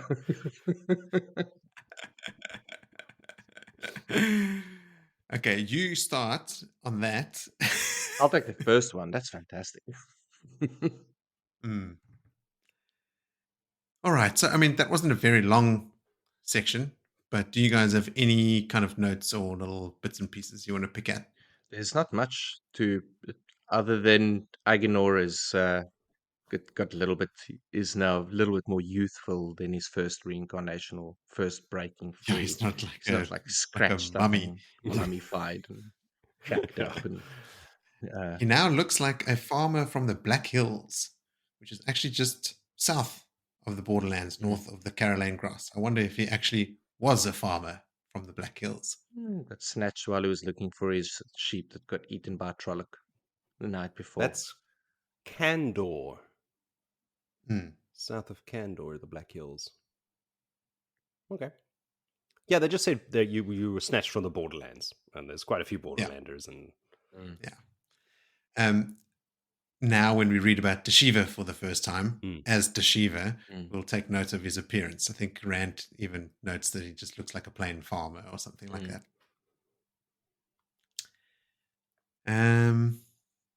You will never strike at me.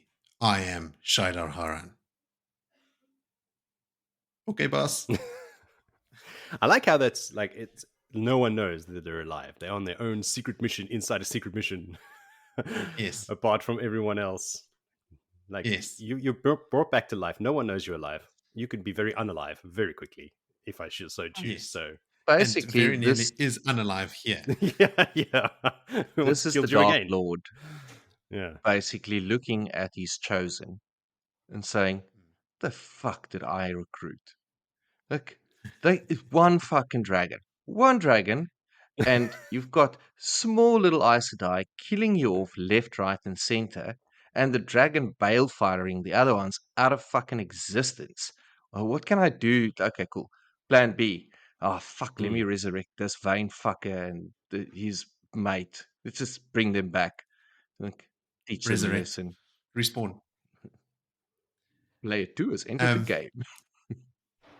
Yes. I mean, Shaido Haran here almost kills I don't know what to call them, Aran'gar or Halima.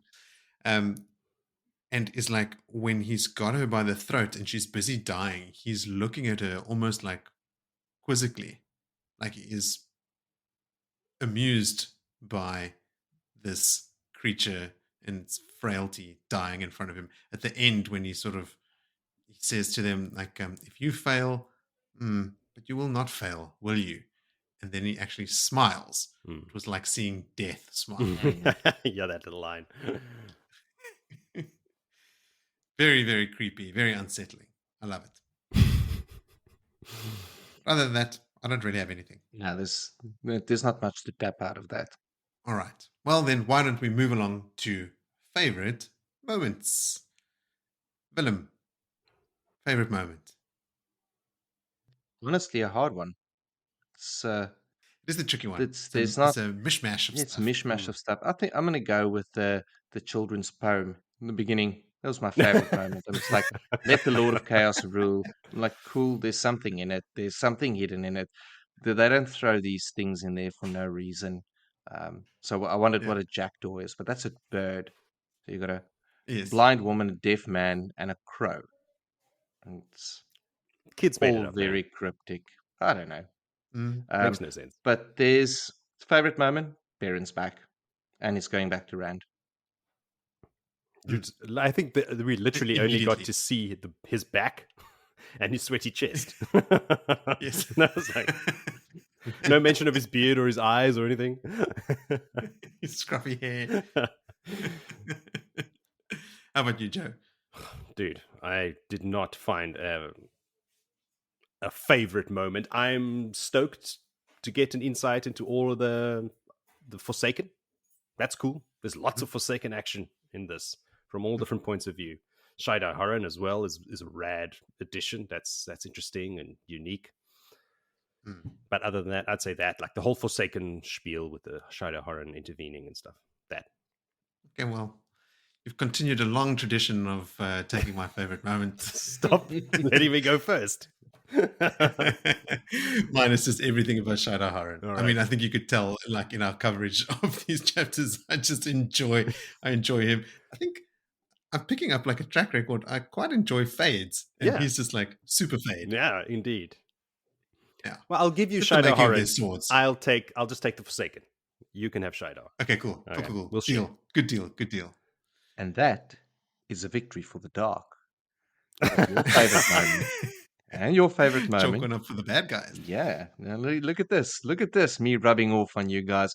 I'll teach you the song later. And no, not the Dinka song. The Mushroom Shin song. All right. Mm-hmm. Next week we'll all be dressed in black. I've got two honorable mentions. One of them is the fact that Demandred is now very much on the scene. Like I alluded to before, I kind of like him after reading about his exploits in Shara and as the Wild. What is that thing called, Jody? River of Souls. The story is the River of Souls. That's it. If you guys manage to find that, read it because it's cool. Super different. Part very of a weird, compendium of all other writers, like fantasy writers. I think it's the Unfettered collection or something like that. A whole bunch of fantasy authors have short stories in there, and the one is of Bao. I think it was the first one because they've released a couple of Unfettered now, at least 2, possibly 3. Okay. And my other honorable mention is Perrin drinking ale in the stables and smoking pipes and talking horses. All right. That's it. Beefy boy. The honorable mentions or even the favorite moments were so difficult in this stretch that I contemplated to put in a favorite moment from the next chapter because there's next chapter favorite moments. Bao Shao. I haven't got that far. Okay, well, keep those up your sleeve.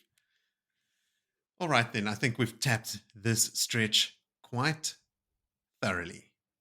So to our wonderful listeners who seem to enjoy going through these marathon sessions, because we've got another 3-hour recording on our hands here. Thanks for coming this far with us. Episode 50 really would have separated the wheat from the chaff, and here you are. So thanks. Hello, wheat. So bye-bye, chaff. So do take this opportunity to participate. You've made it this far. You might as well be part of the conversation. So let us know what you think about things, about the story, about your theories, even what you think about the podcast. So use the social media links in the episode description below. Just scroll down the description text, and at the bottom you'll find the hyperlinks that you can just click on, and it'll take you to where you need to go. And on this episode, we'll include a new hyperlink to a Discord server that we will be steadily growing over time. There's a handful of us and names that you'll recognize in there already, created lovingly and quite generously by Adrian, longtime contributor. So join us there and reach out, send us messages, interact. We're a single click or tap away. It would be stoked to see how that community grows there. Be nice. Yes, absolutely. Yeah, everyone be cool. Like us? Question mark? I think you just go. The first page is the rules, and there's only one rule. I think it's don't be a dick, and that's about it. Okay, cool. It's easily digested and understood. Got it. So, next time on Blood and Ashes, we'll cover chapter 1, which is called Lion on the Hill, through to the end of chapter 4, called A Sense of Humor. Everyone ready for that? I am so ready. Oh, so ready. Cool. I'm super. Like your energy's coming through. I have no idea what's next. I have not read it. Avram I can't remember this. Bashir is. Oh, old Davy. Spoilers! Fucking Spoilers! Shh. Davy's in the house. All right, let's go read. All right. Let's go read immediately. So until next time, sleep well and wake. Bye-bye.